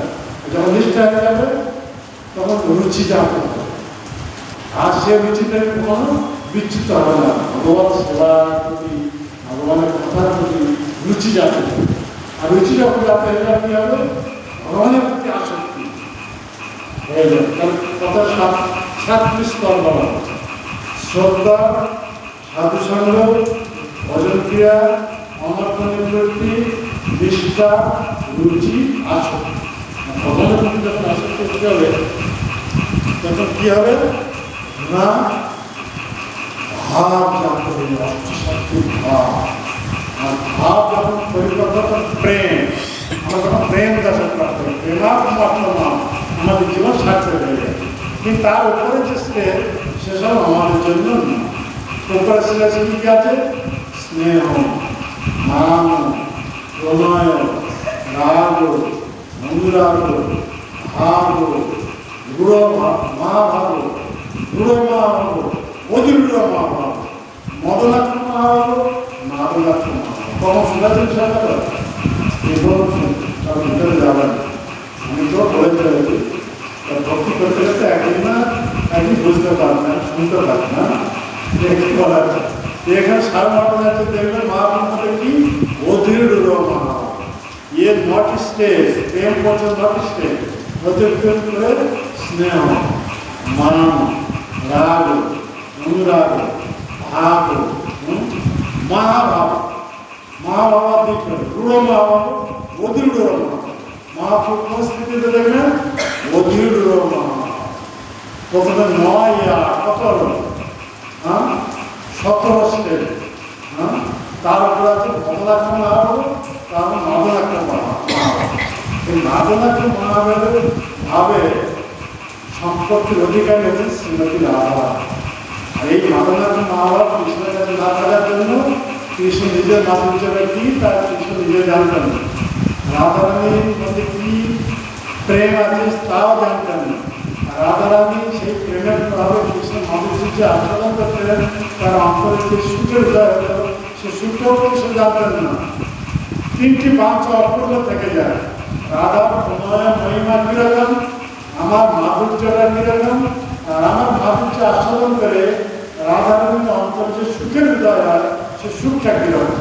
কৃষ্ণ সর্বত্র হয়েও এই 3টি বিষয় জানতেন। তা সেই 3টি বিষয় জানার জন্য ওই কৃষ্ণ রাধারানীর ভাব, রাধারানীর দেহের বর্ণ নিয়ে এলেন কিরূপে কিরূপে বলুন। আরে কথা শুনছি কিছু বুঝতে পারছেন না? হ্যাঁ, আপনি সেখানে জিজ্ঞাসা করছেন আর কি শুনছেন? চৈতন্য মহাপ্রভু হ্যাঁ, চৈতন্য স্বয়ং কৃষ্ণ, আর উনি কৃষ্ণ হয়ে রাধারানীর ভাব আর শান্তি নিয়ে ওই নিজের 3টি বাঞ্ছা পূর্ণ করার জন্য। আর ওই 3টি বাঞ্ছা পূর্ণ করার জন্য যখন সন্ন্যাসী লীলাচলে এসেছিলেন তখন প্রথম 6 বছর প্রচারে ছিলেন, জীবনদার জন্য। তারপর 6 বছর রথযাত্রার সময় বড় দেশ থেকে যে ভক্তরা যান ওদেরকে নিয়ে রথের সামনে নৃত্য কীর্তন করতেন, সংকীর্তন লাভ ওদেরকে পান করাতেন।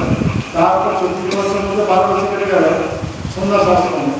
আর লাস্ট 12 বছর থাকে রঙ্গিলা এবং আর এবার রাধা নামের বিবাহে 3টি যে বাঞ্ছা অপূর্ণ ছিল নিজের সেই 3টি বাঞ্ছা পূর্ণ হয়েছে। কীভাবে? চৈতন্য চেতনাকে বলা হয়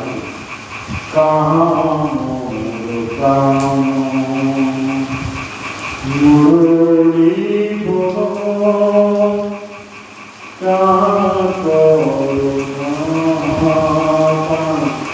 ব্রজেন্দ্র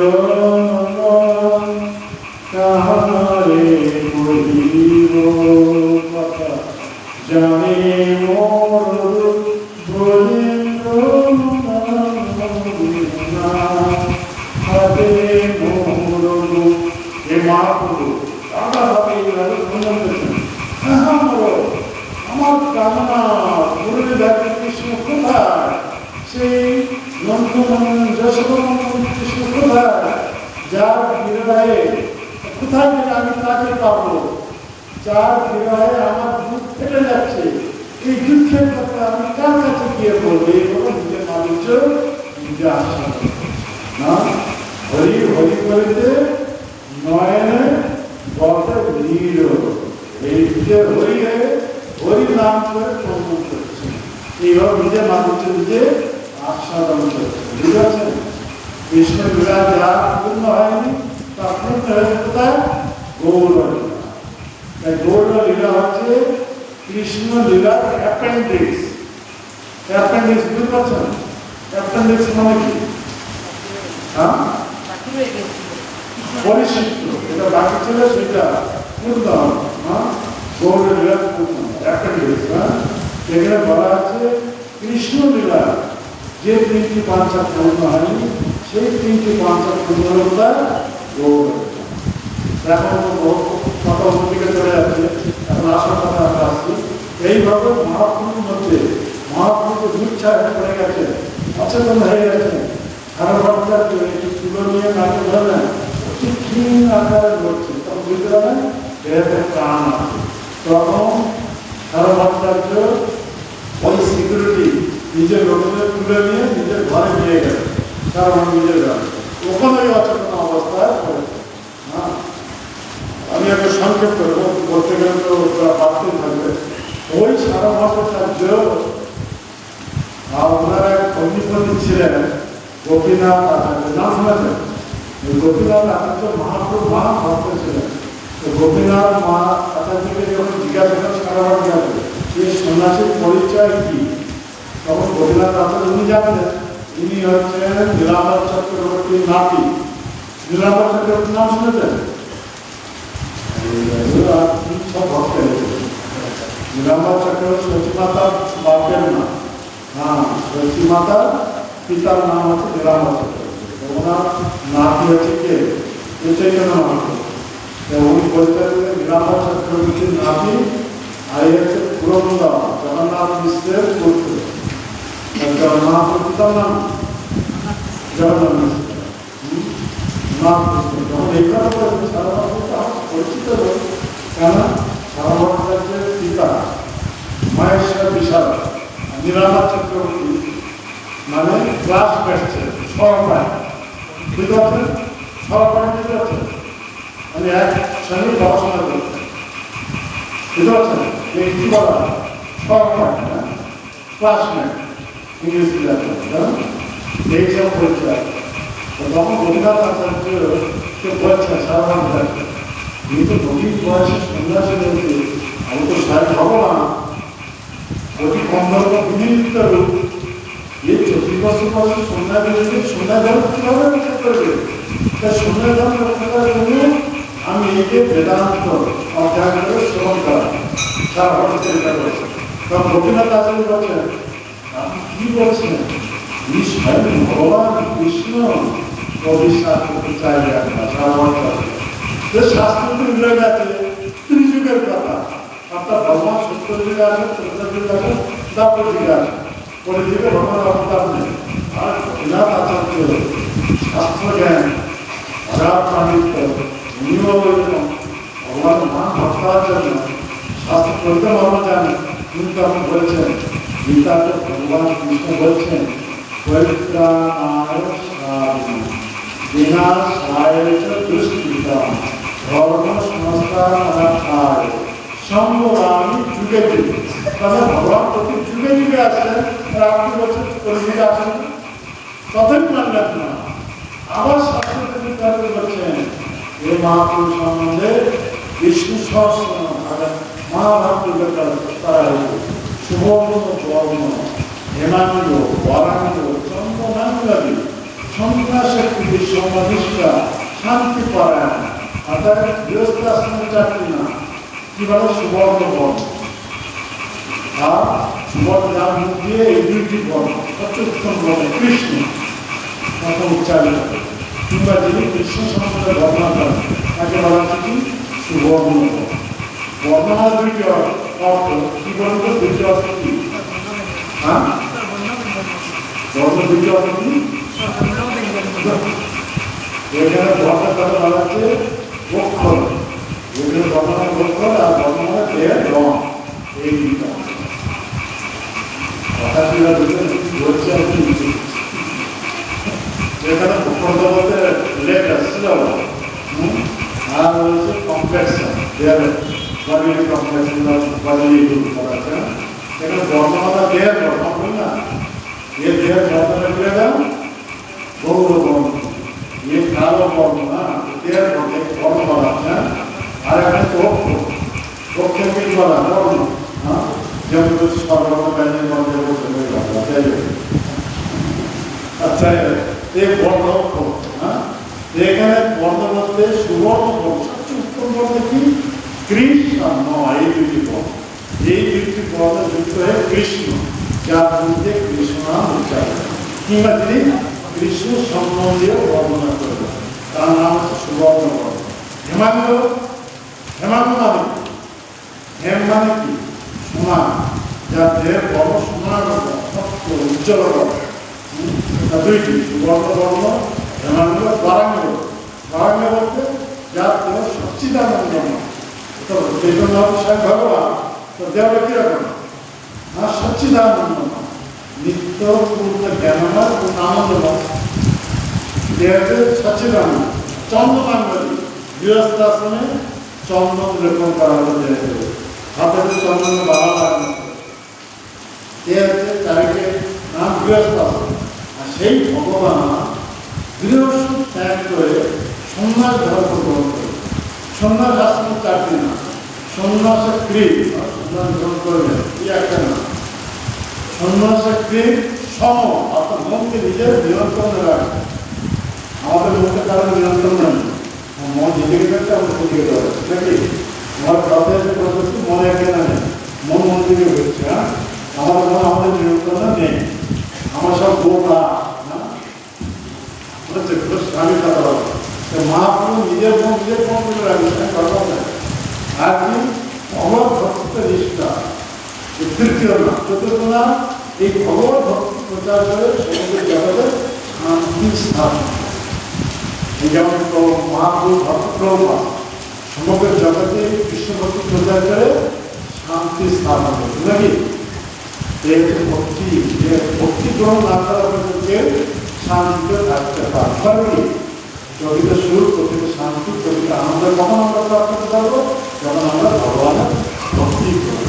তাহলে তথাপি মানুষ তো চাইলেন না, তখন ভাগবত থেকে একটা শ্লোক উদ্ধার করেছে, এই চৈতন্য মহাপুরুষ ভবিষ্যৎ জানতে আছে, একাদশ স্কন্ধে পঞ্চম অধ্যায় 32 থেকে বলা আছে, কৃষ্ণ বর্ণ কৃষ্ণ অকৃষ্ণ সাঙ্গ কাঙ্গাস্ত পাশাবান যে সংকীর্তন প্রায় জগন্তি সুমেধস, এই মহাপুরুষ ভবিষ্যৎ দান করা হয়েছে। মাতা কলিযুগে যাদের বুদ্ধি ভ্রষ্ট হয়নি, যারা অত্যন্ত বুদ্ধিমান ব্যক্তি, সব চৈতন্য মহাপুরুষকে কিভাবে উপাসনা করবে? সংকীর্তন যজ্ঞের দ্বারা, হরে কৃষ্ণ হরে কৃষ্ণ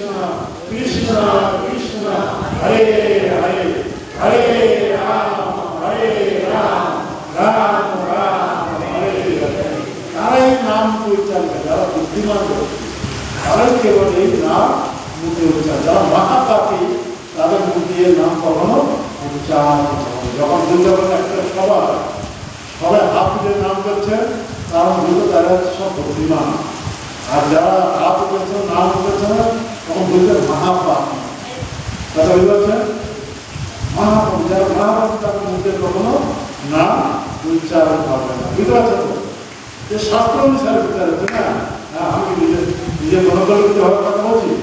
শাস্ত্র বলা আছে কৃষ্ণ ধর্ম কৃষ্ণ অকৃষ্ণ সাঙ্গ সন্ন্যাস্ত তার সুদান যদি সংকীর্তন প্রায় যজন্তী সুমেধসা। সুমেধসা মানে সবচেয়ে বুদ্ধিমান ব্যক্তি যাদের বুদ্ধি নষ্ট হয়নি, কলিগ্ন হবে, মায়াত হবে, যাদের বুদ্ধি নষ্ট আরেকটু করে সংকীর্তন যোগ্য তারা সব পার্শ্বস্বর জন্য মহাপুরুষে উপাসনা করবে। তথাপি সারা ভারতবর্ষে মানতে চাইলেন না।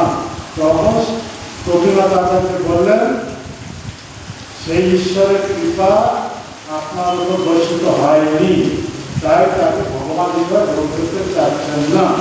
যেদিন সেই মহাপ্রভুর কৃপা বর্ষিত হবে, তখন নিজের মুখে সেই মহাপ্রভু গুণকীর্তন করবেন। তাই হচ্ছে ঈশ্বরের কৃপালে হইয়াছে যাহা, সেই ঈশ্বর তত্ত্ব বুঝিবারে পায়। কে ভগবানকে বুঝতে পারবে? ভগবানের কৃপাকে যদি প্রাপ্ত হবে, ভগবানের কৃপাকে ভগবানকে বুঝতে পারবে। এখন কি হয়েছে?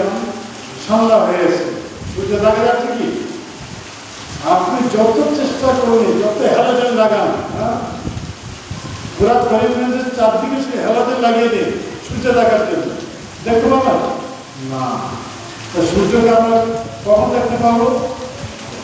যখন সূর্য উদয় হবে, সূর্যের আলোকে সূর্য দর্শন। ঠিক সেই রকম সেই ভগবানের কৃপা হলে ভগবানের কৃপা আমরা ভগবানকে বুঝতে পারবো, ভগবানকে দর্শন করতে পারবো। সেই কথা রবীন্দ্রনাথ আচার্য বলছেন, ঈশ্বরের কৃপালে হয়ে গেছে যা, সেই ঈশ্বর তত্ত্ব বুঝি পারে না।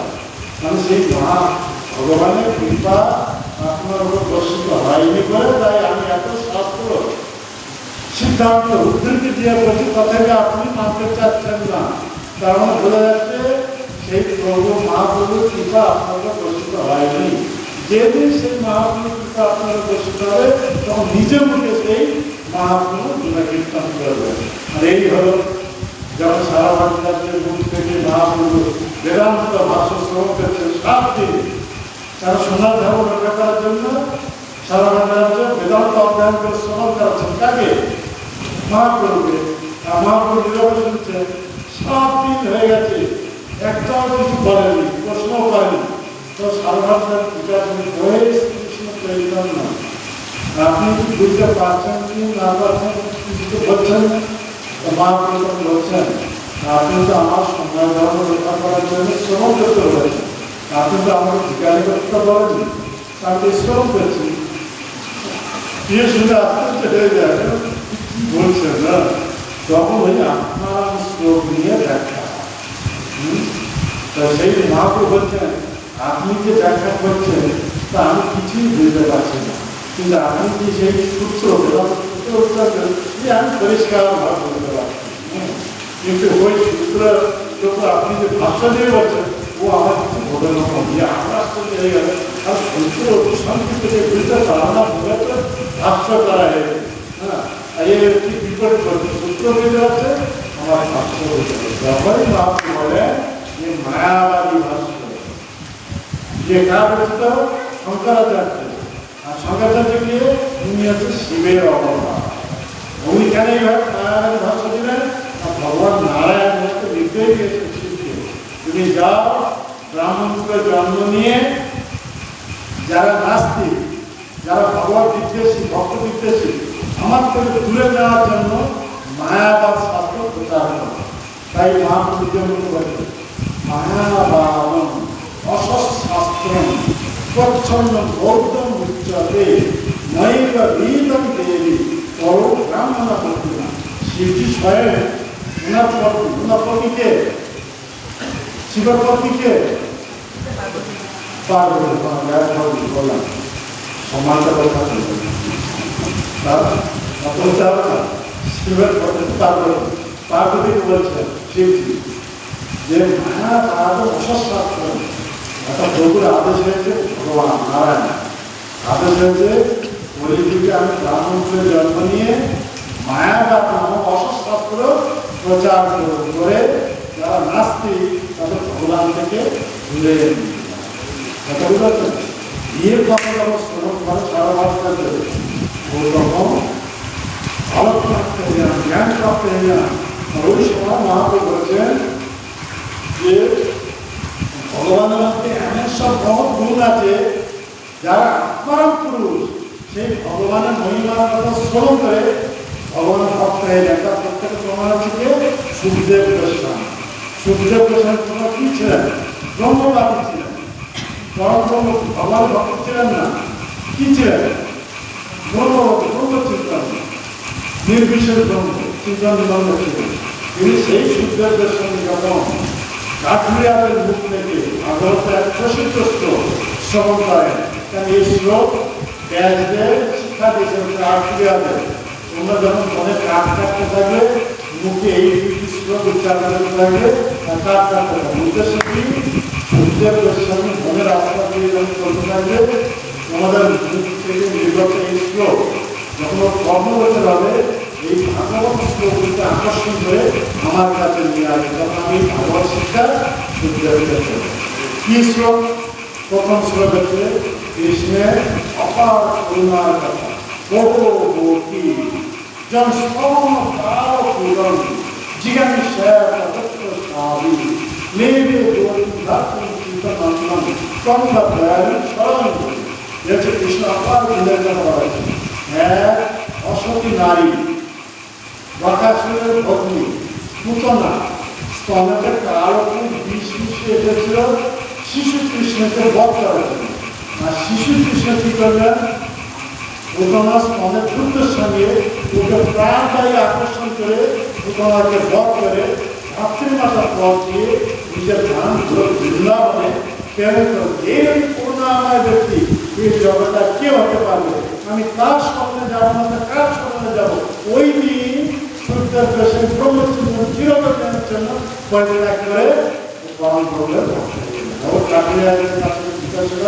তোমরা এই শ্লোক কোথা থেকে পেয়েছো তোমরা বলো আমাদের গুরু ব্যাসদেব ব্যাসদেব ওই সুখদেব গোস্বামী মন থেকে দৌড়ানোটা ওনার পিতার সম্মানটা শাস্ত্র পদের কাছে না ওখানে ওনার পিতার কাছে সমুদ্রের বলে বর্ষকে আনা একটি শ্লোক শুনে এইভাবে চিরকাল জন্য ব্রহ্মচিন্তন দেখে পরমানন্দ কৃষ্ণ আর দ্বিতীয় শ্লোক হচ্ছে ভগবানের অপার মাধুর্যময় লীলা কথা বুকের কথা ভগবানের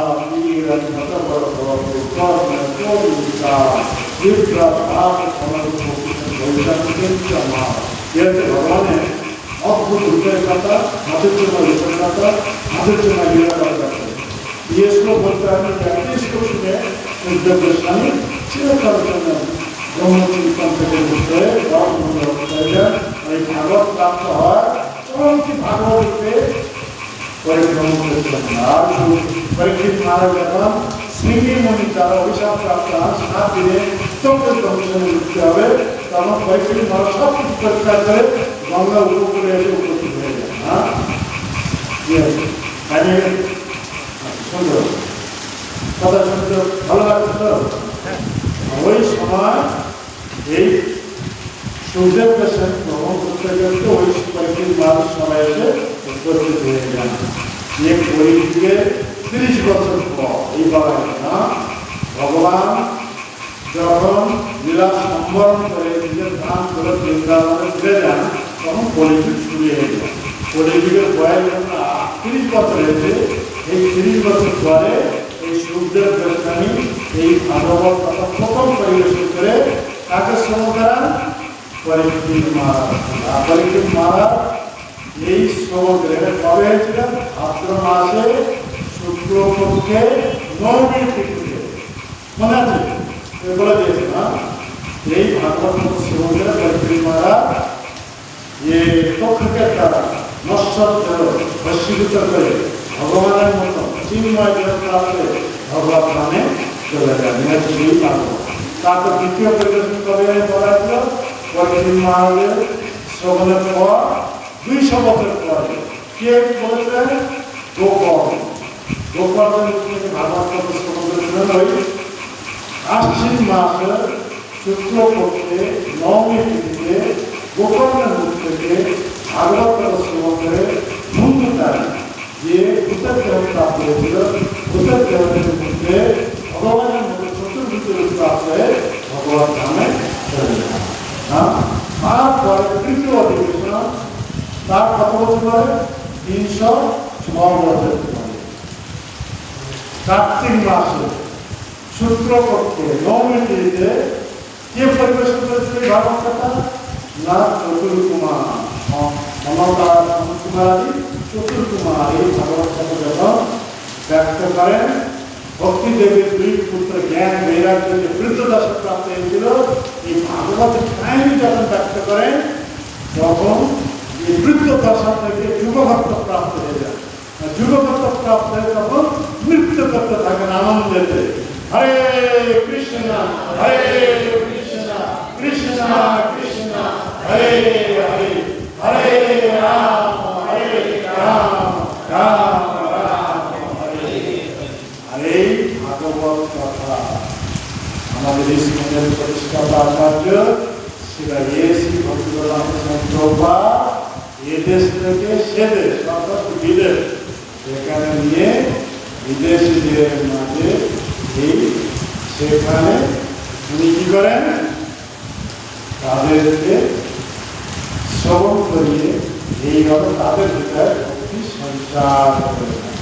যারা নরকের দিকে গতি করেছিল এমন সব জগৎ পাপ কর্ম, যত থেকে 4 রকম পাপ কর্ম, কি সব?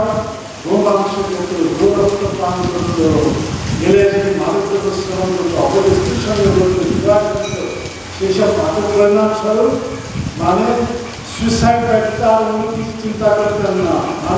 তিনি এমন সব বিকল্প হয়ে গেছিল যে বল হীন হয়ে গেছিল, তাই সব নরকের দিকে গতি করেছিল। সেখানে ভগবান উপস্থিত হয়ে তাদের মধ্যে ভগবান প্রসাদ দিয়ে আর এই ভাগবত কথা শ্রবণ করে তাদের এখন গোলকের দিকে গতি ফিরিয়ে দিলেন। কোথায় করছিল? নরকের দিকে গতি করছিল, এখন কোন দিকে হয়ে গেল? গোলকের দিকে। সেই ভাগবত আমাদের একমাত্র আশ্রয় হচ্ছে ভাগবত। এই ভাগবত আমাদের বিয়ের মন্ত্র সংস্কৃতি করে শ্রবণ না করছি তাদের সময় এবারই কেবল আমরা যত জায়গায় ভক্তি পরিমাণ জানি না ওসব ছল ভক্তি না। যে পর্যন্ত ভগবান কথা প্রতিনিধি না আছে সে পর্যন্ত আমাদের ভক্তি হৃদয়ে সঞ্চার হয়। কথা বুঝতে পারছেন? এই সেই ভাগবত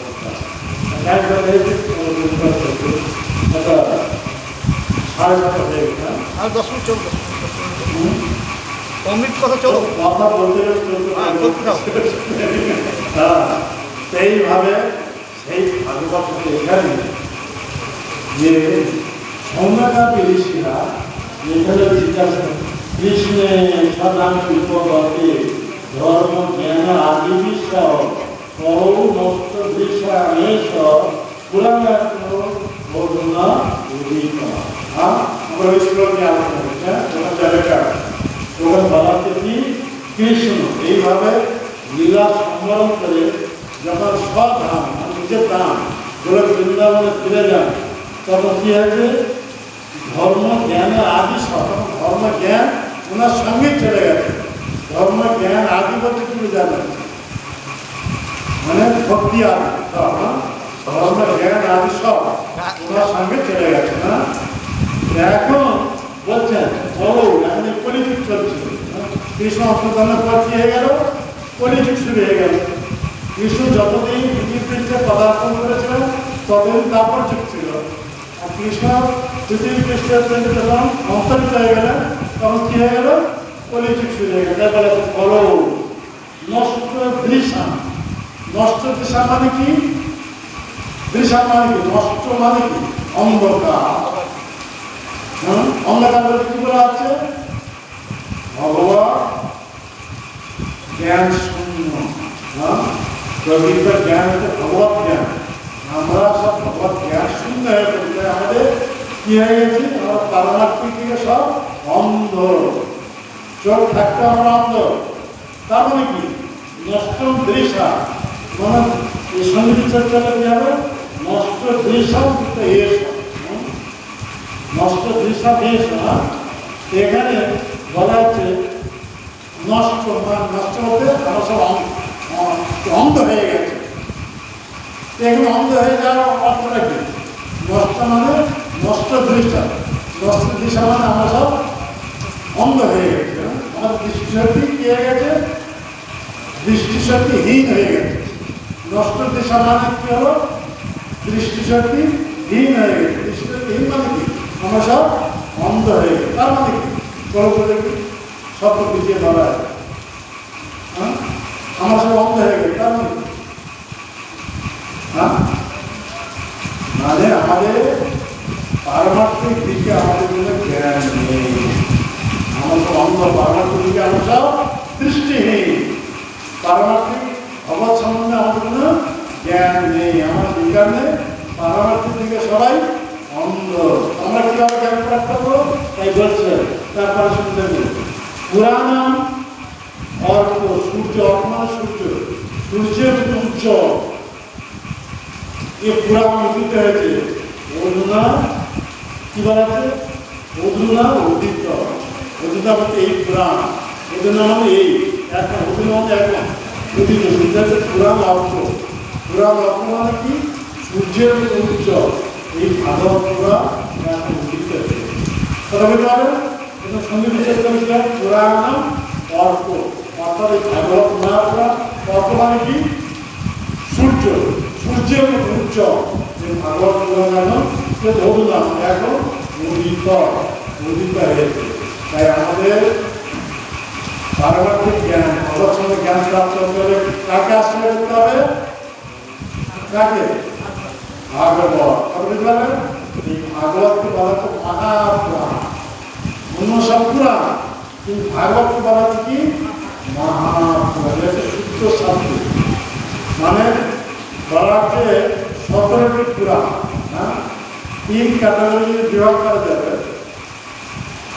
প্রথম হচ্ছে 5টি পুরাণ, তাকে বলা সাত্বিক পুরাণ। আর 6টি পুরাণ রাজসিক পুরাণ, আর 6টি পুরাণ তাকে বলা হচ্ছে তামসিক পুরাণ।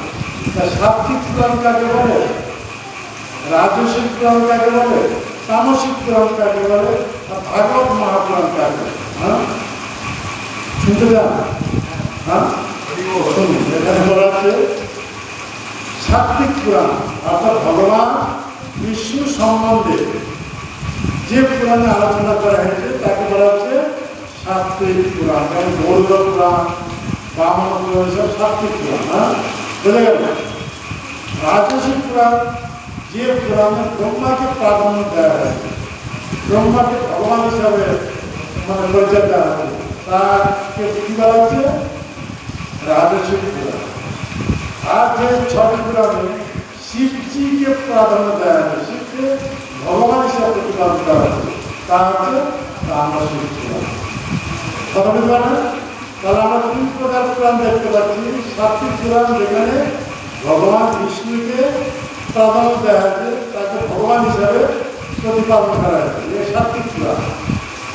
রাজসিক পুরাণ যে 6টি পুরাণে ব্রহ্মার প্রাধান্য দেওয়া হয়েছে, ব্রহ্মাকে ভগবান হিসাবে প্রতিপাদন করা হয়েছে। আর 6টি পুরাণ যেখানে শিবজিকে প্রাধান্য দেওয়া হয়েছে, শিবজিকে ভগবান হিসাবে প্রতিপাদন করা হয়েছে। তাহলে এইভাবে যদি সব পুরাণ যদি পড়বে, তাহলে সে কনফিউজে পড়ে যাবে, বিভ্রান্ত হয়ে যাবে। ভগবান তারা কে, হ্যাঁ, নির্ণয় করতে পারবে না।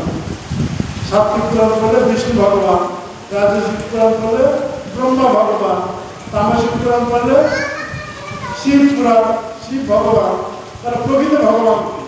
এইরকম হিন্দু ঋষিদের মধ্যে এক দ্বন্দ্ব সৃষ্টি হয়ে গেছে। যারা সাত্বিক পুরাণ পড়েছে ওরা বলছেন কি বিষ্ণু হচ্ছেন ভগবান, ওদেরকে প্রতিবাদ করে যারা রাজসিক পুরাণ পড়েছে ওরা ব্রহ্মা ভগবান। এই কথা শুনে যারা তামসিক পুরাণ পড়েছে ওরা বলছেন কি না শিব ভগবান। এখন সবার মধ্যে কি হলো? এ বলছে বিষ্ণু ভগবান, ও বলছে ব্রহ্ম ভগবান, আর এক বলছেন শিব ভগবান। তখন কি হবে? দ্বন্দ্ব সৃষ্টি হয়ে গেল। এখন প্রকৃত ভগবানকে নির্ণয় কে করবে? এমন সময় ভৃগু মানে সেখানে এসে উপস্থিত হয়ে গেল। ভৃগু হচ্ছে ব্রহ্মার পুত্র। তা ভৃগু মানুষকে দায়িত্ব দিলেন যে আপনি পরীক্ষা করে দেখুন প্রকৃত ভগবান কে। হ্যাঁ, আর আপনি যা বলবেন আমরা সবাই একযোগে মেনে নেব, আর আমাদের কোনো মতভেদ থাকবে না। তা ভৃগুর দায়িত্ব দেওয়া হলো ভগবান নির্ণয় করা। উনি প্রথমে গেলেন কোথায়? ব্রহ্মলোক, ওনার পিতা ব্রহ্মা। ব্রহ্মা পদ্মাসনে বসেছেন, ভৃগুর সামনে সুপুত্র ও দত্ত পাবে। আরে পিতাকে দেখে তো সম্মান করতে হবে, হ্যাঁ, প্রণাম করতে হবে। প্রণাম কিছু না, সিধা গিয়ে সোজা গিয়ে দাঁড়িয়ে গেছে অদ্ভুত।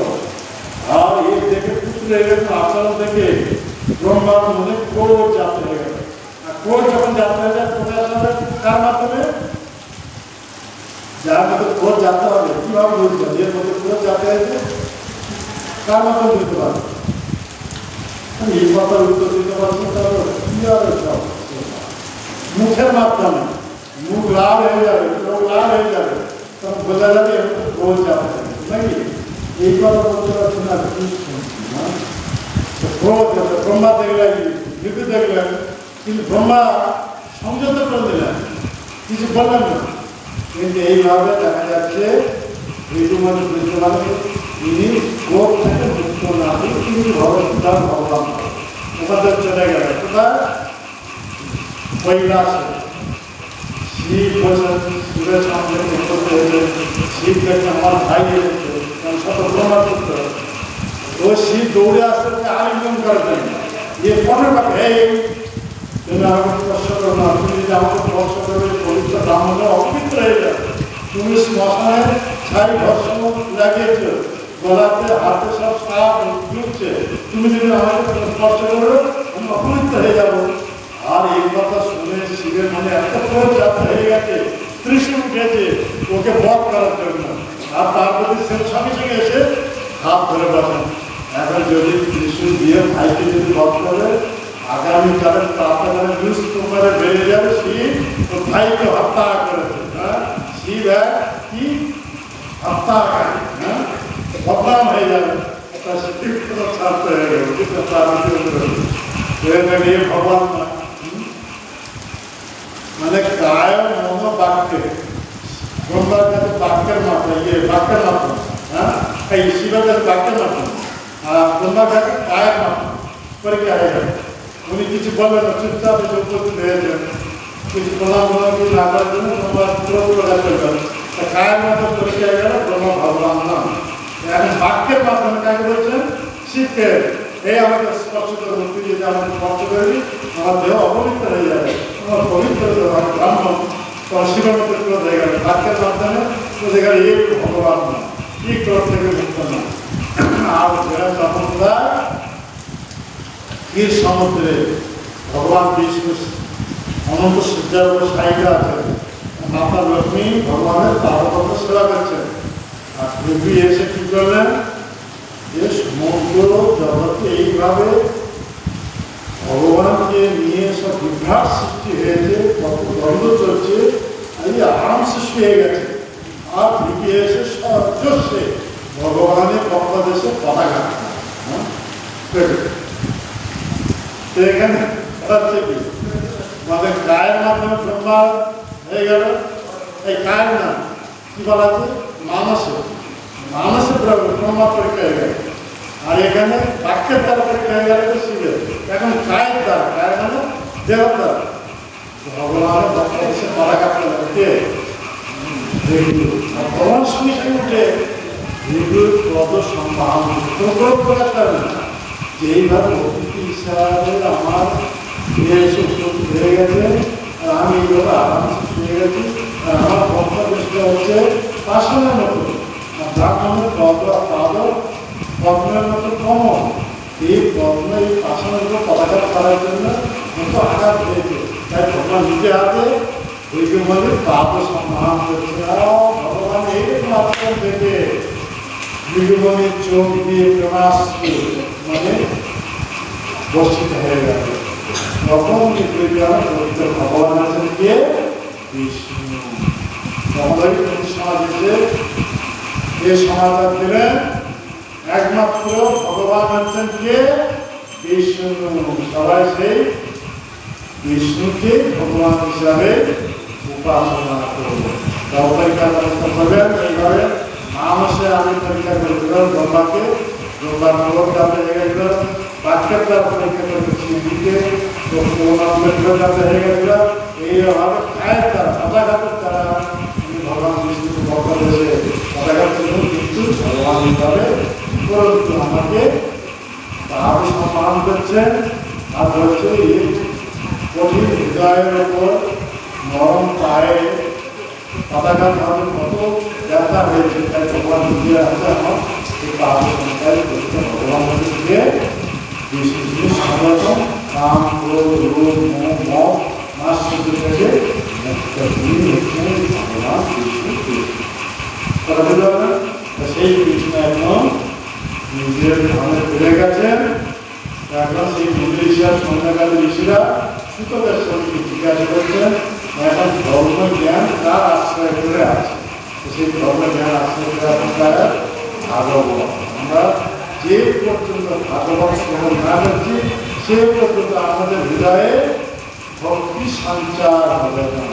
আর ভক্তি সঞ্চার না হওয়া পর্যন্ত আমাদের হৃদয় কোমল হবে না। ভক্তি শূন্য হৃদয় কি? পাষাণ পাথর হয়ে যাবে। সেই সার্বভৌম যে কথা বলছেন, মানে তর্কশাস্ত্রের জল আমি জৈচ্ছ লৌহ পিণ্ড আমার দরবারে তুমি প্রতাপ প্রচন্ড জগৎ উদ্ধারিলে এ অল্প কার্য আমার উদ্ধারিলে এ শক্তি আশ্চর্য। সার্বভৌমকে বুঝে কথা বলছে আমি তর্কশাস্ত্র জড়িত হওয়ার জন্য আমার হৃদয়টা কি হয়ে গেছিল? আসাদের মধ্যে হয়ে গেছে, লোহার টুকরোর মতো। তো লোহার টুকরো সামান্য আগুনে দ্রবীভূত করতে পারবে কি? তিনি সেই লোহার টুকরোটাকে দ্রবীভূত করে দিলে এই হচ্ছে আপনার লোহা পরিবর্তন। তাই আপনি হচ্ছে সাক্ষাৎ কৃষ্ণ। যে হচ্ছে সাক্ষাৎ কৃষ্ণ মুই না জানিয়া মহা অপরাধ করিল গর্বিত হইয়া। এই কথা বলে সর্বশেষে মহাপুরুষ ক্ষমতা মহাপুরুষ কৃপা করে থাকে সর্বভূত রূপ দর্শন। এটা কিভাবে হলো? যখন এই আত্মারাম শ্লোকে ব্যাখ্যা হচ্ছিল তখন সারাভারী তাকে নিজের পাণ্ডিত্য বলে নভাবে ব্যাখ্যা করেন। ওইরকম ব্যাখ্যা এই জগতে কি করতে পারবে না। তখন সারাভারী মহাপুরুষ নির্ভর করেন আপনি এখন ব্যাখ্যা করেন। তখন ওই মহাপ্রভু এই নরকম ব্যাখ্যা ছেড়ে যখন 18 ভাবে ব্যাখ্যা করেন তখন সার্বভৌম চিন্তা করলেন সাক্ষাৎ কৃষ্ণ মহিমা জানিয়া মহা অপরাধ করিল গর্বিত হইয়া। তখন ওই সার্বভৌম মহাপুরুষ মহাপ্রভুকে সর্বভূত রূপ দর্শন। ওই দিন থেকে সার্বভৌমাচার্য ব্রহ্মচিন্তন ব্রহ্ম ব্যাখ্যা সব পরিত্যাগ করে মহাপ্রভু একান্ত ভক্ত হয়ে যাবে। উনি ভক্ত হয়ে যাওয়ার জন্য ওর পরিবাসী যত সব ছিলেন সবাই মহাপ্রভু ভক্ত নির্বিচার সর্বাচার্য এরকম এক বিশ্ববিখ্যাত পণ্ডিত মায়াকালীতে গুরু যিনি চৈতন্য মহাপ্রভু প্রধান হিসাবে গ্রহণ করেছেন। সেখানে আর কারো কোনো যুক্তি নেই। সবাই আপে আপে মহাপ্রভু যখন মধ্যে সবাই মহাপ্রভু ভক্ত। এমনকি মহারাজ প্রতাপ উনিও ভগবান চৈতন্য মহাপ্রভু কৃপা লাভের জন্য কত প্রয়াস করেছিলেন। মহাপ্রভু মহারাজকে প্রথমে কৃপা করতে চাননি, কিন্তু সেই প্রতাপ ভারত প্রতাপ যখন রথযাত্রার সময় হাতে ঝাড়ু নিয়ে রথের সামনে ঝাড়ু দিচ্ছিলেন তখন মহাপ্রভু প্রসন্ন হয়ে যান কৃপা করার জন্য। ভগবান কখন প্রসন্ন হন? যখন আমরা এরকম নিচু ধর্মের সেবা করি, ঝাড়ু দেওয়া মন্দির মাধ্যম এইসব কাজ আমি করবো তখন ভগবান তখন আমরা অনায়াসে ভগবানের কৃপা প্রাপ্তি। আর ওই মহাপ্রভু যাকে দর্শন দিতে চাননি আর সেই প্রতাপ রুদ্রকে আলিঙ্গন করে অপার কৃপা ভক্তি রথযাত্রার সময় নৃত্য করতে করতে মহাপ্রজন শ্রান্ত ক্লান্ত হয়ে জগন্নাথ উদ্যান ওই বাগানের ভিতর প্রবেশ করে একটা গাছের উপরে অচেতন হয়ে পড়েছে। সর্বভাবে পরামর্শ অনুসারে মহাপ্রসাদ পুত্র রাজবেশ পরিত্যাগ করে যে ভক্ত এসে ধারণ করে এসে মহাপ্রভু আদর্শ পাঠ করেছেন আর গোপী গীত গাচ্ছে কি বলে তবপ্রথামৃতম তত্ত্বজীবনম কবিভির্তমসাপরম শ্রবণং মঙ্গলম শ্রীমদাততম কবিগণান্তিতে যখন প্রতাপপুর রাজা এই গীত গাছেন মহাপ্রভু কাল সম্মান করেছেন, মহাপ্রভু চোখ বন্ধ করে প্রতাপপুরকে আলিঙ্গন করে হরিদা হরিদা তুমি সবচেয়ে বড় বার্তা, আমি আর কি দেবো, আমি তো সন্ন্যাসী দেবো, আমার কাছে কিছু নেই কেবল আলিঙ্গন।